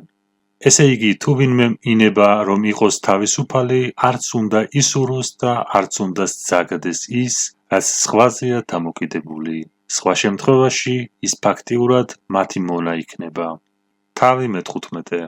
გახსოვდეს, რომ შენი ზოგადი ყოფაქცევა უნდა იყოს ისეთი, თითქოს სუფრაზე იმყოფებოდე. შენამდე მოაღწია დაფამ საჭმელ სასმელით, რომელსაც აქეთ-იქეთ დაატარებენ. გაიწოდე ხელი და აიღე ის, რაც მოგესურვება კულტურულად. შენგან შორს იქნება ის, რაც შენ გსურდა? შეეშვი, აგვიანებს მოსვლას. მოითმინე, სანამ შენამდე არ მოვა. ამგვარად მოიქეცი ცოლ-შვილის, მაღალჩინოსნებისა და მდიდრების მიმართ. ამ გზით შენ დაიმსახურებ, რომ ერთ დღეს ღმერთებთანაც კი გატეხო პური და გახდე მათი თანაზიარი მათივე სუფრაზე. ხოლო თუ შენ არ მიიღებ არაფერს, რასაც შემოგთავაზებენ, მაშინ ღმერთების თანაზიარი კი არა, მათი თანასწორიც კი იქნები. ამას აკეთებდნენ დიოგენე, ჰერაკლიტე და მათნაირნი. ამიტომაც სამართლიანად ეძახდნენ მათ ღვთაებრივებს. თავი მე-16. თუ დაინახავ, რომ ტირის მგლოვიარე ადამიანი, რადგან შვილი გაეხიზნა ან თავისი ქონება დაკარგა, ფრთხილად იყავი არ გაგიტაცოს აზრმა, რომ გარე ფაქტორებმა გამოიწვია მისი უბედურება. მაშინვე უთხარი შენს თავს, ის ხომ იმის გამო არ წუხს, რაც მას შეემთხვა. სხვა კაცსგანა ზუსტად იგივე არ შეემთხვა, რაც მას, თუმცა ეს კაცი არ იტანჯება ასე ძლიერად. გლოვიარეს ამწუხრებს ის აზრი, რომელიც გააჩნია ამ მოვლენებზე. ამ შემთხვევაში თავს ნუ შეიკავებ თანაგრძნობის გამოხატვისგან, თანაუგრძნე სიტყვებით, ან თუნდაც ამოიოხრე და იდარდე მასთან ერთად. თუ რა თქმა უნდა, ვითარება ამას მოითხოვს. თუმცა ფრთხილად იყავი, რომ არ ამოიოხრო და არ იდარდო შენს გულშიც. თავი მე-17. გახსოვდეს, რომ ხარ ვითარცა მსახიობი როლში, რომელიც დრამატურგმა მოგცა. როლი მცირე ხნისაა, თუ თვითონ დრამა ახანმოკლე. ან დიდხნიანია, თუ დრამა უფრო ხანგრძლივია. ვთქვათ, დრამატურგმა ისურვა, რომ შენ მათხოვრის როლი მოირგო. მაშინ ეს როლიც სწორად უნდა ითამაშო, როგორც კოჭლის, დიდებულის ან გლახაკის როლი. რამე თუ შენზეა დამოკიდებული, კარგად მოირგებ თუ არა პერსონაჟს, რომელიც შეგხვდა. ხოლო რაც შეეხება როლის შერჩევას, ეს არა შენზე, არამედ სხვაზეა დამოკიდებული. თავი მე-18. როდესაც ყვავის ჩხავილი ცუდის მომასწავლებლად ითვლება, ნუ დაიწყებს სხვადასხვა აზრების გამოძერწვას ტვინში. მაშინვე მოაწესრიგე და გაწმინდე ზემოთხსენებული საკითხი შენს თავში და თქვი, არანაირი მსგავსი ავის მომასწავლებელი ნიშანი მე არ მეხება. ყველაზე მეტი შეიძლება ეხებოდეს ჩემს ხორციელ სხეულს, სარჩოს აბადებელს, ღირსებას ან ცოლშვილს. ჩემთვის ყველა ეს ნიშანი სიკეთის მომტანია. თუ ეს მე მინდა, რადგან რომელი მათგანიც არ უნდა გადამეხაროს, ხელმეწიფება რომ ის გამოვიყენო ჩემს საკეთილდღეოდ. თავი მე-19. დაუმარცხებელი შეგიძლია იყო მხოლოდ იმ შემთხვევაში, თუ არ გახვალ ისეთ შეჯიბრზე, სადაც იმ თავითვე არ ხელგეწიფება გამარშვება. როდესაც ხედავ ვიღაცას, ვინც ყველასაგან პატივსაცემია, ან ითვლება ძალიან ძლიერ და გამორჩეულ კაცად რაიმე მიმართულებით, ფრთხილად იყავი, რომ არ დაიწყო მისი ქება-დიდება ხალხისაგან გამოწვეული დაბეჭდილებით. ან ამგვარად, როდესაც არსი, კარგი და გამოჩენილი კაცისა ჩვენში იმყოფება, მაშინ აღარ რჩება ნიადაგი არც შურისა და არც ბოხმისთვის. ხოლო რაც შეეხება შენ, ნუ ეცდები გახდე ნურს მხედართ მთავარი, ნურს დიდებული და ნურს მაღალჩინოსანი, არამედ ესწრაფე, რომ იყო თავისუფალი. ამ უკანასკნელისკენ კი მხოლოდ ერთი გზა მიგიყვანს. უგულებელყოფა ყოველივესი, რაც ჩვენზე არ არის დამოკიდებული. თავი მე-20. გახსოვდეს, რომ შეურაცხყოფას ის კი არ გაყენებს, ვინც დაგცინის ან გირთხამს, არამედ ამას ის შემუშავებული აზრი აკეთებს, რომელიც გეუბნება, რომ ყოველივე ეს შეურაცხმყოფელია. ასე რომ, როდესაც ვინმე გაგაღიზიანებს, გახსოვდეს, რომ ეს შენი აზრი გაბრაზებს და არა ვინმე კონკრეტული ადამიანი. პირველ რიგში ეცადე, რომ ამ უკანასკნელმა ძალიან არ ჩაგითრიოს, რადგან თუ შენ ერთხელ მაინც იხელთებ დროს და გვერდზე გადადებ ბრას, ამის შემდეგ უფრო მარტივად შეძლებ შენი თვითკონტროლის შენარჩუნებას. თავი 21. სიკვდილი, გადასახლება და ყოველივე ის, რაც აღქმულია საშინელად, წარმოსახე შენს თვალთა წინაშე ყოველ დღე. განსაკუთრებით კი სიკვდილი. ამ გზით შენ არც არასდროს არაფერი გეცოტავება და არც ზედმეტს არ ისურვებ. თავი 22. თუ შენ ფილოსოფია გიტაცებს, მზადყოფნაში უნდა იყო, რომ აბუჩად აგიგდებენ, დაგცინებენ და იტყვიან, ნახეთ, ფილოსოფოსიც მოვიდა, ან როდიდან აბზიკა ამანცხვირი. თუმცა შენ თავში არ უნდა აგივარდეს, არამედ უნდა დარჩე მდგრადი იმ ყველაფერზე, რაც მიგაჩნია სწორად. ისე თითქოს ნაბრძანები გქონდეს ღვთისაგან. ასევე გახსოვდეს, რომ თუ დარჩები შენს პოზიციაზე, ისინი ვინც მანამდე მასხრად გიგდებდნენ, შემდგომ შენს ქებას დაიწყებენ. ხოლო თუ შეძლებენ შენს მოდრეკას, მაშინ ორ გზის მასხრად აგდების ღირსი იქნები. თავი 23. თუ შენ ოდესმე გამოავლენ ინტერესს იმისა, რაც ზედაპირულია იმ სურვილით, რომ ვინმესთვის მოსაწონი გახდე, იცოდე, რომ შენ ამით შენს თავს ღალატობ. იკმარე, რომ ხარ მოაზროვნე ყველა საკითხში, ხოლო თუ შენ გინდა, რომ სხვებიც ასე მიგიჩნევდნენ, იზრუნე, რომ ასეთი ჯერ შენივე გადმოსახედიდან იყო და შემდგომ აღიარებასაც მოიპოვებ. თავი 24. არ უნდა წუხდებოდე ამგვარი ფიქრებით, მთელი ცხოვრება უპატივცემულობაში ვიქნები. არავინ არსად ჩემაზრს არ გაითვალისწინებს. რადგან თუ სხვა იწვევს შენს უპატივცემულობას, იცოდე, სხვა ადამიანს არ ძალუძს, რომ გაგაბოროტოს, მაქსიმუმ შეგარცხინოს. შენზე ხომ არაა დამოკიდებული, რომ მოგანიჭონ რაიმე ჩინიან დაკპატიჟონ სადილზე. რა თქმა უნდა არ არის. მაშინ როგორ შეიძლება უამისობა იყოს დამამცირებელი? ან როგორ ჯავრობ, რომ უპატივცემულო იქნები მაშინ, როდესაც მხოლოდ იმ ყველაფრისთვის უნდა იყო ანგარიშს გასაწევი, რაც შენზეა დამოკიდებული, ხოლო ამ უკანასკნელში კი აუცილებლად ირგუნებ ღირსებას. კი მაგრამ მაგ შემთხვევაში შენი მეგობრები ვითომ და უმწეონი დარჩებიან. რას ნიშნავს უმწეო? ეს ნიშნავს, რომ ფულს არ მისცემ, ან რომაელ მოქალაქეებად გახდი მათ? კი მაგრამ ვინ გითხრა, რომ ეს ყველაფერი დამოკიდებულია ჩვენზე და სხვისის საქმე არაა? ხოლო ვის შეუძლია მისცეს სხვას ის, რაც თავად არ გააჩნია? ამაზე აუცილებლად იტყვიან ზოგიერთები. შენ უნდა შეიძინო იმისთვის, რომ ჩვენც შეგვძინო. თუ მე შემიძლია, რომ შევიძინო ეს ყოველივე ისე, რომ შევინარჩუნო ჩემი ღირსება, თანმიმდევრულობა და მაღალზნეობრიობა, მაჩვენე გზა და შევიძინ. თუმცა, თუ თქვენ გაქვთ პრეტენზია, რომ მე ჩემი მატერიალური რესურსები უნდა გავწირო იმისთვის, რომ თქვენ შეიძინოთ ისეთი რამ, რასაც არანაირი მორალური და სულიერი ღირებულება არ გააჩნია, გონი თვითონაც ხედავთ, თუ როგორი უსამართლონი და საღაზრს მოκლებულნი ხართ. ჭეშმარიტად, რა გირჩევნიათ, ფული თუ სანდო და წესიერი მეგობარი? სჯობს დამეხმაროთ ჩემი დადებითი თვისებების შენარჩუნებაში და ნუ მთხოვთ ისეთ რამეს, რაც საკუთარი თავის ღალატისაკენ მიბიძგებს. ვინმე აუცილებლად იტყვის, კი მაგრამ სამშობლო, ასე თუ გააგრძელე შენგან ვერანაირ ხეირს ვერ მიიღებს ის. კვლავ დავსვამ შეკითხვას. რას გულისხმობ ხეირის მიღებაში? არც სტოა შეეძინება ქვეყანას შენი წყალობით და არც აბანო. და ამით რა? ვერც რკინის ოსტატისაგან იღებს სამშენებლო ფეხსაცმელს და ვერც მეჯღანისაგან იარაღს. სრულიად საკმარისია, რომ თითოეულმა თავისი საქმე შეასრულოს გულმოდგინედ. ხოლო თუ ვინმეს ჩამოაყალიბებდი ერთგულ და საპატიო მოქალაქედ, ამით შენს სამშობლოს არ შეუწყობდი ხელს? ზუსტადაც, ხოდა? მაშინ შენც არ იქნები შენი ქვეყნისთვის უსარგებლო. იტყვის მალანი. ესე იგი რა პოზიცია მექნება ქალაქში? რომელ პოზიციაზეც მიგიწვდება ხელი, ის უნდა გქონდეს. თუ რა თქმა უნდა, ეს უკანასკნელი არ გაშორებს ღირსებასა და პატიოსნებას. მაგრამ თუ სამშობლოს დახმარების სურვილით დაკარგავდი ზემოთხსენებულ სათნო თვისებებს და გახდებოდი უღირსი და არაკეთილსინდისიერი, მაშინ როგორღა გამოადგებოდი შენს სამშობლოს? თავი 25. შენს მაგივრად ვინმე სხვა აირჩიეს ყრილობაზე, რაიმე მიმართვასა ან კარებაზე? თუ ეს ყოველივე არის დადებითი, მაშინ უნდა გიხაროდეს, რომ მას გაუმართლა და მიიღო ის.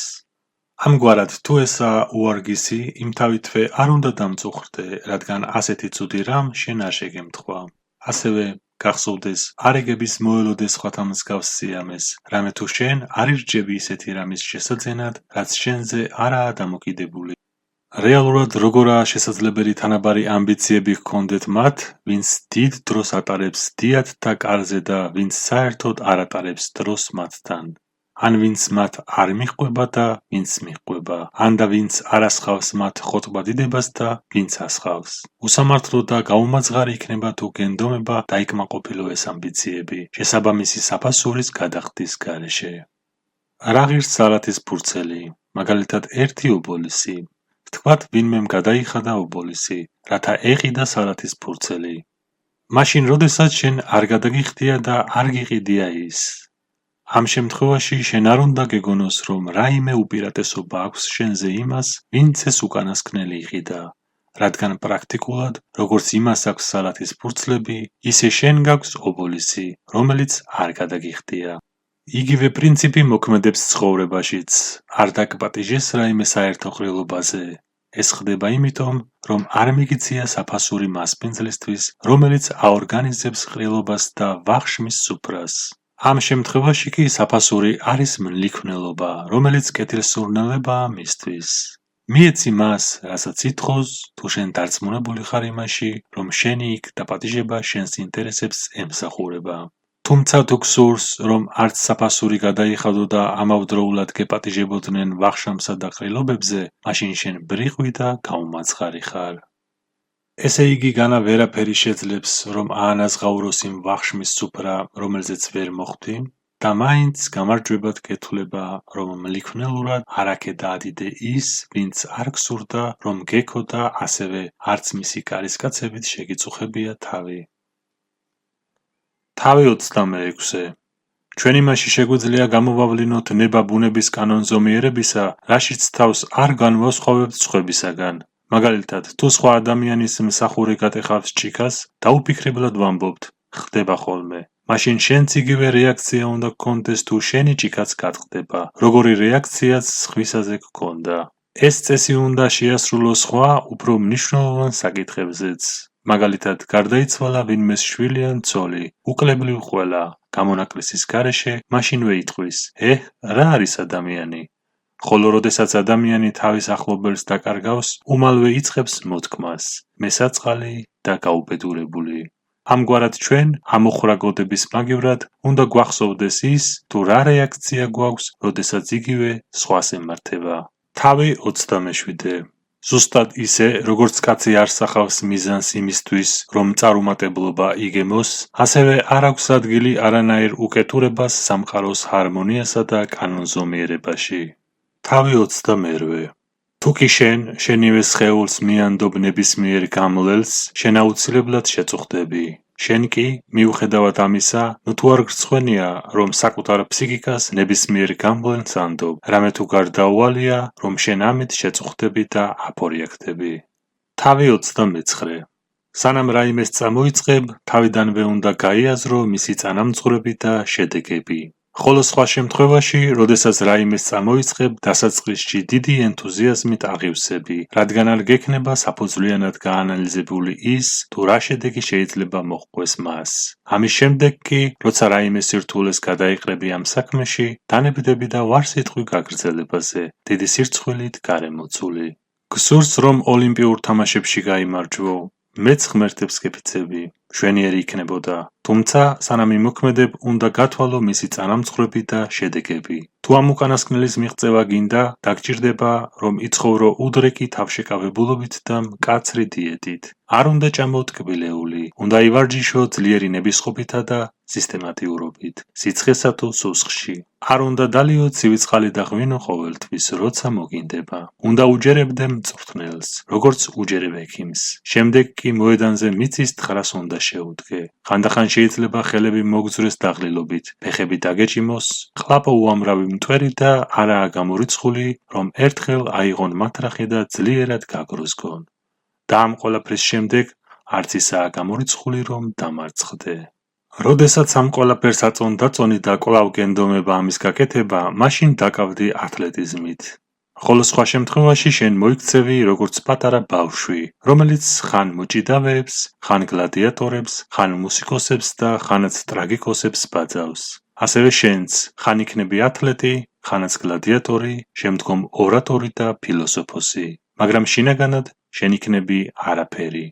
ამგვარად შენ მაიმუნივით ხიდან ხეზე ხტუნავ, რამდენჯერაც რაიმეს ხედავ და მოგწონს. სწორედ ამ მიზეზით შენ ვერასდროს დაკავდები რაიმეთის სიღრმისეულად, ბევრი ფიქრისა და კარგი გამოკვლევების საშუალებით. არამედ პირიქით, შენი წამოწყებული საქმეები ცხელ გულზე და ბედიღბალზე იქნება დაფუძნებული. ასე არიან ზოგიერთები, რომლებიც დაინახავენ თუ არა ფილოსოფოსს და მოისმენენ მის ლაპარაკს, მაგალითად ისეთის, როგორიც არის ევფრატე, მათაც უნდათ, რომ მისნაირნი გახდნენ.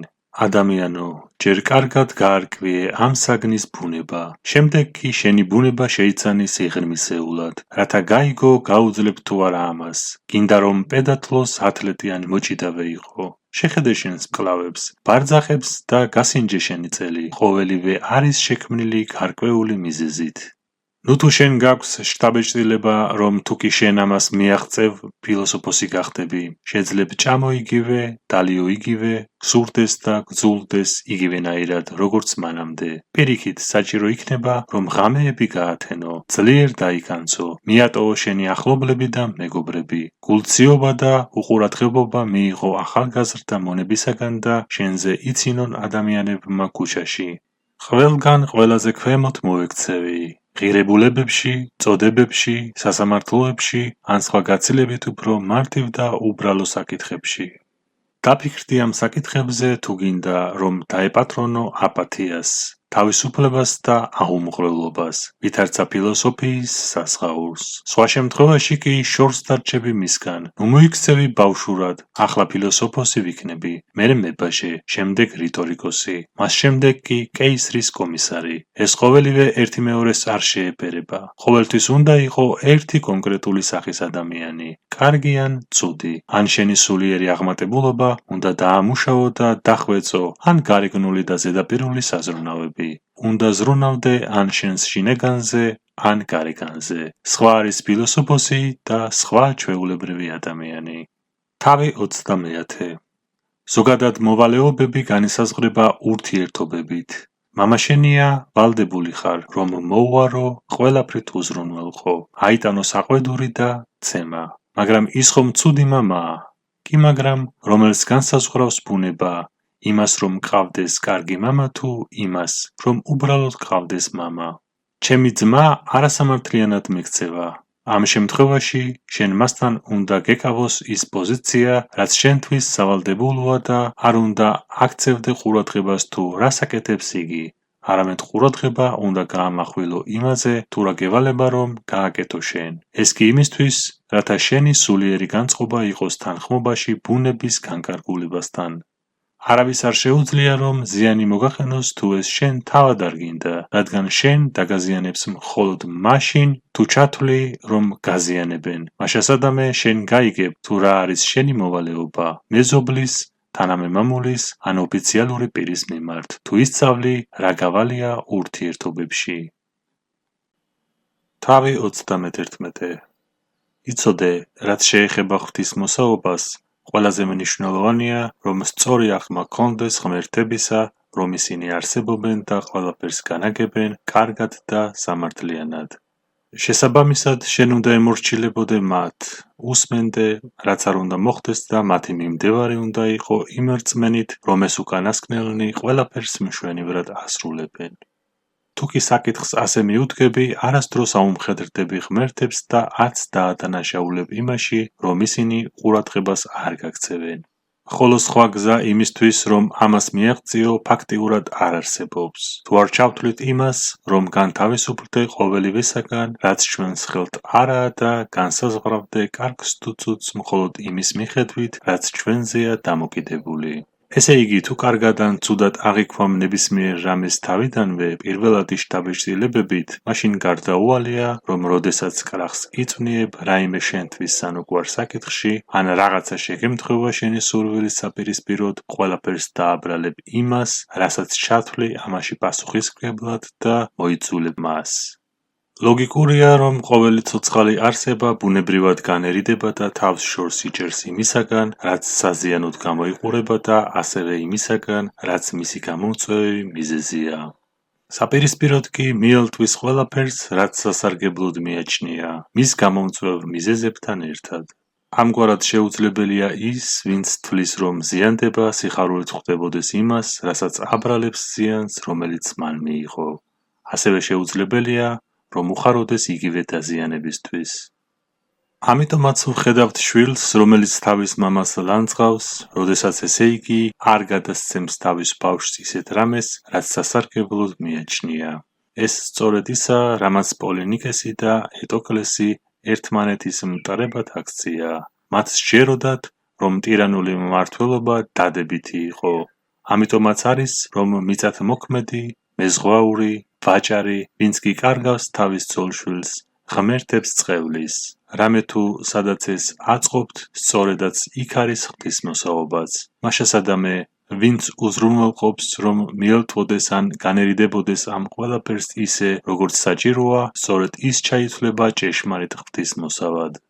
აუცილებელია, რომ კაცმა გააკეთოს საყრელი საკურთხები და ცხოველის მსხვერპლშეწირვები, გაიღოს მსხვერპლი და შესთავაზოს ღმერთებს მოსავლის პირველნაყოფი, წინაპართა ტრადიციების მიხედვით. მაგრამ ეს უნდა შეასრულოს ყოველ ჯერზე წრფელი გულითა და არა ფეხისდრევით, არც ზედაპირულად და სიწუნწით, თუმცა არ უნდა გასცდე შენს შესაძლებლობებს. თავი 32. როდესაც მისანთან მიდიხარ, უნდა გახსოვდეს, რომ არ იცი რა შეიძლება მოხდეს, მაგრამ მისული ხარ, რათა სწორედ წინასწარმეტყველისგან გაიგო ეს. ხოლო თუ კი შენ ფილოსოფოსი ხარ, მაშინ შენ უკვე წასვლამდე გეცოდინება, თუ როგორია ამ პროცესის ბუნება, რადგან თუ ისეთი რამა, რაც ჩვენზე არ არის დამოკიდებული, მაშინ უსათუოდ არც კარგი იქნება და არც ცუდი. ასე რომ არ უნდა წახვიდე მკითხავთან, როცა სული დატვირთული გაქვს ისეთი რამეებით, რაც გსურს ან რაც გძულს. არც შიშკანკალით უნდა მიემართებოდე მკითხავისაკენ, რომ რაიმე დაგემართება. არამედ იმ რწმენით უნდა მიხვიდე, რომ მისი წინასწარმეტყველების მიხედვით, რაც არ უნდა მოხდეს, იქნება უაზრო და შენ არ გეხება. ყოველ შემთხვევაში შენ შეძლებ, რომ ეს გამოიყენო გონივრულად და ამაში ხელს ვერავინ შეგიშლის.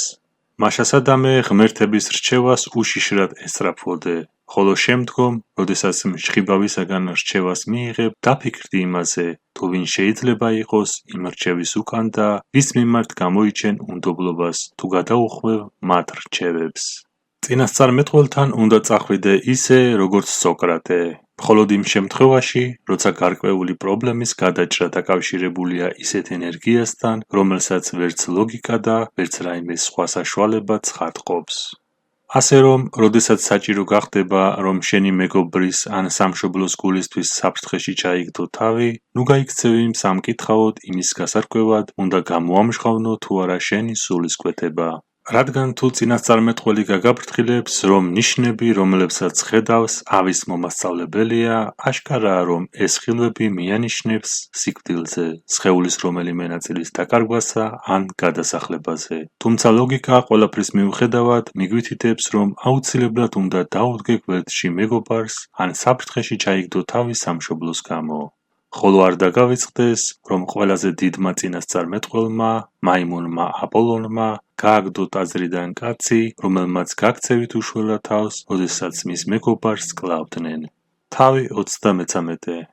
შენ კი უკვე, აქედან მოყოლებული, გონებაში უნდა ამუშავებდე შენს ხასიათსა და გარკვეული ნიმუშის მქონე ყოფაქცევას, რომელსაც დაიცავ, როგორც მარტოობის ჟამს, ასევე სხვებთან ყოფნისას.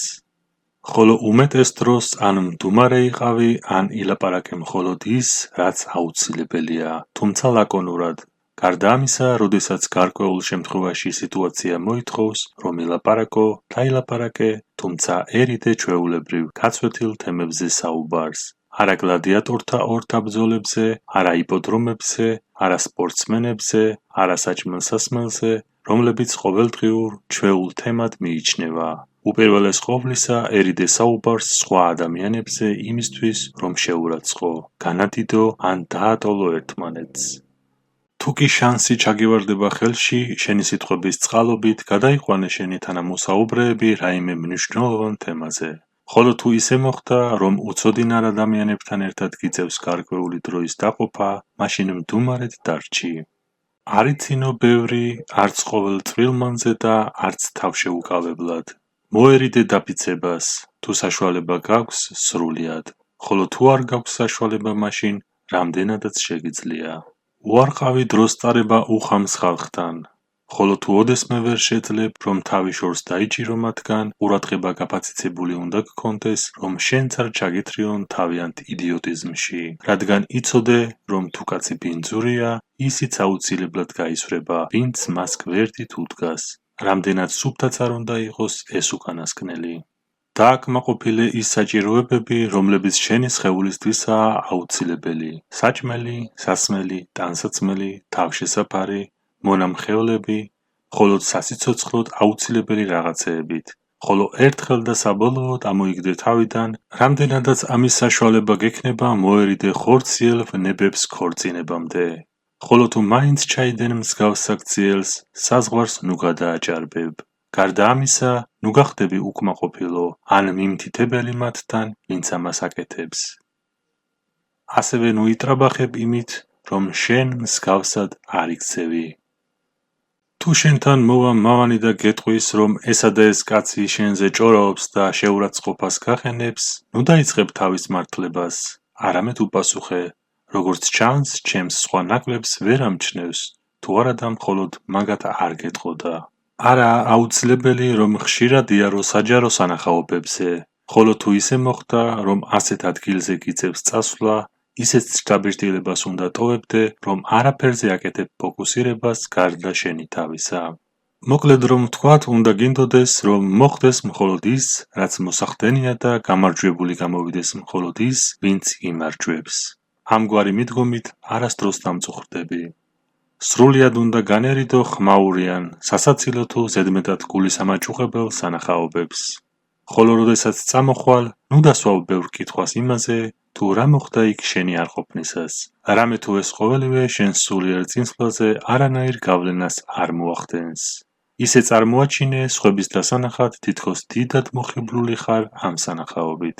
ნუ ივლი ალალბეზე და წინ დაუხედავად საჯარო ლექციებზე, ხოლო თუ მიხვალ მსგავს თავყრილობაზე, იზრუნე, რომ დაიცვა კულტურა და სიწყნარე. ამავდროულად ეცადე, რომ სხვა ადამიანები არ შეაწუხო. როდესაც ვინმე ისეთთან მოგიწევს შეხვედრა, ვინც მნიშვნელოვან პიროვნებად ითვლება, ეცადე წარმოიდგინო, თუ რას გააკეთებდა შენს ადგილზე სოკრატე ან ზენონი. ამ მეთოდის გამოყენებით არ შეგაწუხებს არანაირი უხერხულობის განცდა, თუ როგორ და რანაირად უნდა იქცეოდე ამ ადამიანთან. როდესაც სადმე რომელიმე გავლენიან პერსონასთან შესახვედრად მიდიხარ, წარმოიდგინე, რომ ის თავის სახლში არ დაგხვდება, რომ იქ არ მიგიღებენ, რომ კარს ცხვირწინ მოგიხურავენ, რომ არავინ ყურადღებას არ მოგაქცევს. ამგვარად თუ ამ ყველაფრის მიუხედავად ვალდებული ხარ, რომ წახვიდე, წადი და მოხდეს, რაც მოსახდენია. თუმცა არასდროს უთხრა შენს თავს, არ ღირს ამდენ წვალებად. ეს რეაქციაა იდიოტი, არაფრით გამორჩეული ადამიანისა, რომელიც ზედაპირული შეხედულებებითაა განსაზღვრული. საუბრისას მოერიდე, რომ გამუდმებით ყოველ წუთს შენს ქმედებებს ან თავს გადამხდარ ფათერაკებს ახსენებდე ხალხს. შენთვის შეიძლება სასიამოვნო იყოს ხშირ-ხშირად იმის გახსენება, თუ როგორი ხიფათები გამოიარე, თუმცა სხვებისთვის არაა სასიამოვნო იმის მოსმენა, თუ რა გადაგხდა თავს. ასევე მოერიდე მასხარაობას სხვების გასაცინებლად. ეს არის ისეთი ჩვევა, რომელიც ადვილად შეიძლება იდიოტიზმში გადაიზარდოს და შეამციროს შენი სამეგობრო წრის პატივისცემა შენს მიმართ. გარდა ამისა, ძალიან სახიფათოა, როდესაც ვინმე უღამსობაში ეფლობა. როცა მოხდება რაიმე მსგავსი, დასაჯე ის, ვინც ეს გააკეთა, თუ ამის შესაძლებლობა გაქვს. ხოლო თუ არ გაქვს ამის საშუალება, აჩვენე მდუმარებით, გაწითლებით და მოღუშული გამომეტყველებით, თუ რამდენად გაწუხებს მისი უხამსობა. თავი 34. როდესაც წარმოიდგენ რაიმე სასიამოვნოს ან ნებისმიერ სხვა რამეს, ფრთხილად იყავი, რომ ეს ფანტაზიები არ გაბატონდნენ შენზე. თავშეკავება გამოიჩინე და მიეცი შენს თავს გარკვეული დრო. შემდგომ ამისა გაიხსენე ეს ორი მდგომარეობა, ის, როდესაც გულს იჯერებს სიამოვნების მიღებით და ის, როდესაც სიამოვნების შემდეგ თავს დაიდანაშაულებ და მოინანიებ. ამ ორ მოსაზრებას ასევე დაუმატე შენი ეიფორია და თვითკმაყოფილება, რომლებსაც განიცდი იმ შემთხვევაში, თუ თავს შეიკავებ ამისაგან, ხოლო თუ დაინახავ, რომ მდგომარეობა გიბიძგებს იმისთვის, რათა ეს გააგრძელო, ფრთხილად იყავი, რომ არ დაგამარცხოს მიზიდულობამ, სითქმომ და ქმედების ხიბლმა. ამგვარად, შენ გაცილებით უკეთ იგრძნობ თავს იმ განცდით, რომ შენ ამაში გაიმარჯვე. თავი 35. როდესაც რაღაც ისეთს აკეთებ, რაზეც დარწმუნებული ხარ, რომ უნდა გააკეთო, ნუ იდარდებ იმაზე, რომ ვინმემ შეიძლება დაგინახოს ამის კეთების დროს. მიუხედავად რისკისა, რომ შეიძლება ხალხის დიდმა ნაწილმა ცუდი თვალით შემოგხედოს. თუ ის, რასაც ჩადიხარ, არ არის სწორი, მაშინ იმთავითვე არ უნდა აკეთებდე ამას. ხოლო თუ სწორია, რატომ გეშინია მათი, ვინც დიდ შეცდომას უშვებს შენი განსჯით? თავი 36. როგორც წინადადებებს დილა და ღამეა გააჩნიათ მნიშვნელობები განყენებულ წინადადებებში, მაგრამ არ გააჩნიათ მნიშვნელობა ერთრთულ წინადადებაში, ასევეა, როდესაც ადამიანი ირჩევს საჭმელის უფრო დიდ პორციას, რომელიც ერთის მხრივ სასარგებლოა სხეულისთვის, მაგრამ არ არის სწორი ქცევის ნორმებიდან გამომდინარე, როცა ვახშამზე ხარ სხვებთან ერთად. ასე რომ, როდესაც სხვებთან ერთად სადილობ, არ უნდა ხედავდე მხოლოდ იმას, თუ რა მნიშვნელობა აქვს შენს ორგანიზმზე იმ კერძებს, რომლებიც მაგიდაზეა, არამედ უნდა გამოიჩინო სავალდებულო პატივისცემა მასპინძლის მიმართაც. თავი 37. თუ შენს თავზე აიღებ ისეთ როლს, რომელიც შენს შესაძლებლობებს ცდება, არა მხოლოდ შერცხვები, არამედ იმასაც კი დაკარგავ, რისი შესაძლებლობაც გქონდა. თავი 38. ისე როგორც სიფხიზლეს იჩენ, როდესაც დასეირნობ, რომ ფეხი არ იღრძო ან ლურს მანს არ დააბიჯო, ასევე უნდა გაუფრთხილდე, რომ არ დააზიანო შენი ფუნდამენტური პრინციპები. თუ ამ წესს დავიცავთ ყველაფერში, რასაც ვაკეთებთ, ჩვენი წარმატება ამ საქმეში დაზღვეული იქნება. თავი 39. სხეულის მოთხოვნილებები უნდა იყოს საზომი იმისა, თუ რისი ფლობაა კაცისთვის საჭირო, როგორც ფეხის ზომა, ფეხსაცმლის განმსაზღვრელი. თუ ამ პრინციპებით იმოქმედებ, დაიცავ ზომიერებას, თუ კი გასცდები ამ ნორმებს და მოინდომებ მეც, მაშინ ქვესკნელის პირას აღმოჩნდები. ზუსტად ისე, როგორც ფეხსაცმლებთან. თუ ფეხის საჭიროებებს გასცდები, ჯერ აიღებ ოქროჭედილ ფეხსაცმელს, მერე შინდისფერს, შემდეგ კი ნაქარგს. თუ ერთხელ გადალახავ დაწესებულ ზომას, არანაირი საზღვარი აღარ იარსებებს. თავი მე-40. ქალებს უკვე 14 წლიდან კაცები მიმართავენ როგორც ქალბატონებს.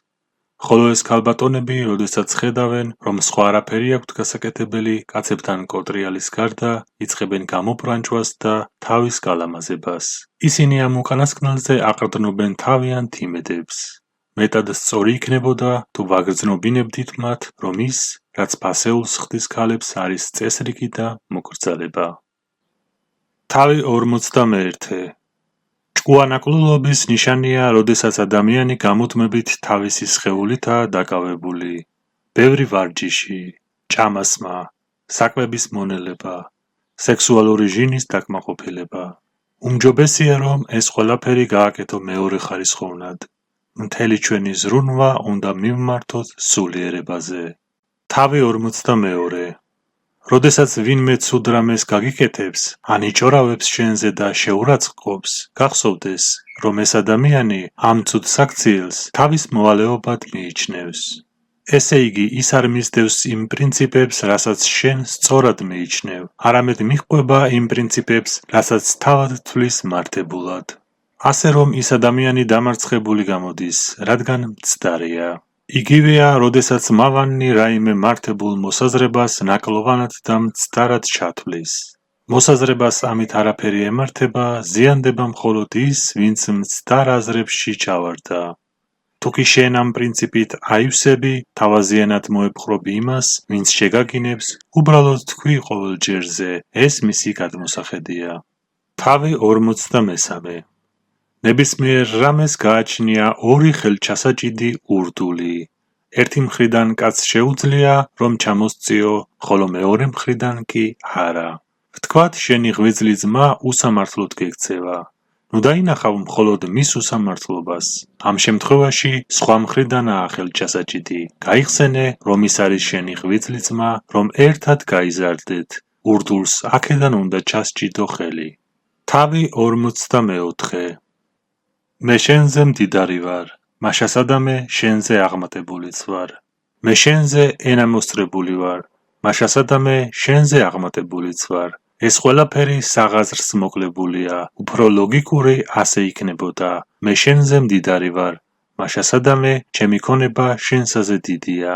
მე შენზე ენამოსწრებული ვარ, მაშასადამე ჩემი სიტყვიერი შესაძლებლობები შენსაზე უკეთესია, რადგან შენ, როგორც არსი, არც ქონება და არც მეტყველება არ ხარ. თავი 45. ვინმე სწრაფად ბანაობს, ნუ იტყვი, რომ კარგად არ იბანს, არამედ მხოლოდ ის თქვი, რომ ჩქარა იბანს, ვიღაც ზედმეტ ღვინოს სვამს. ნუ იტყვი, რომ ცუდ საკეთებს, არამედ მხოლოდ ის თქვი, რომ ბევრ სასმელს სვამს. რამე თუ როგორ შეგიძლია, რომ განსაჯო თუ მის გონებაში არ იმყოფები. ამ მიდგომით არ იარსებებს საფრთხე იმისა, რომ შეუსაბამო იყოს შენი განსჯა მოცემული სიტუაციისთვის. თავი 46.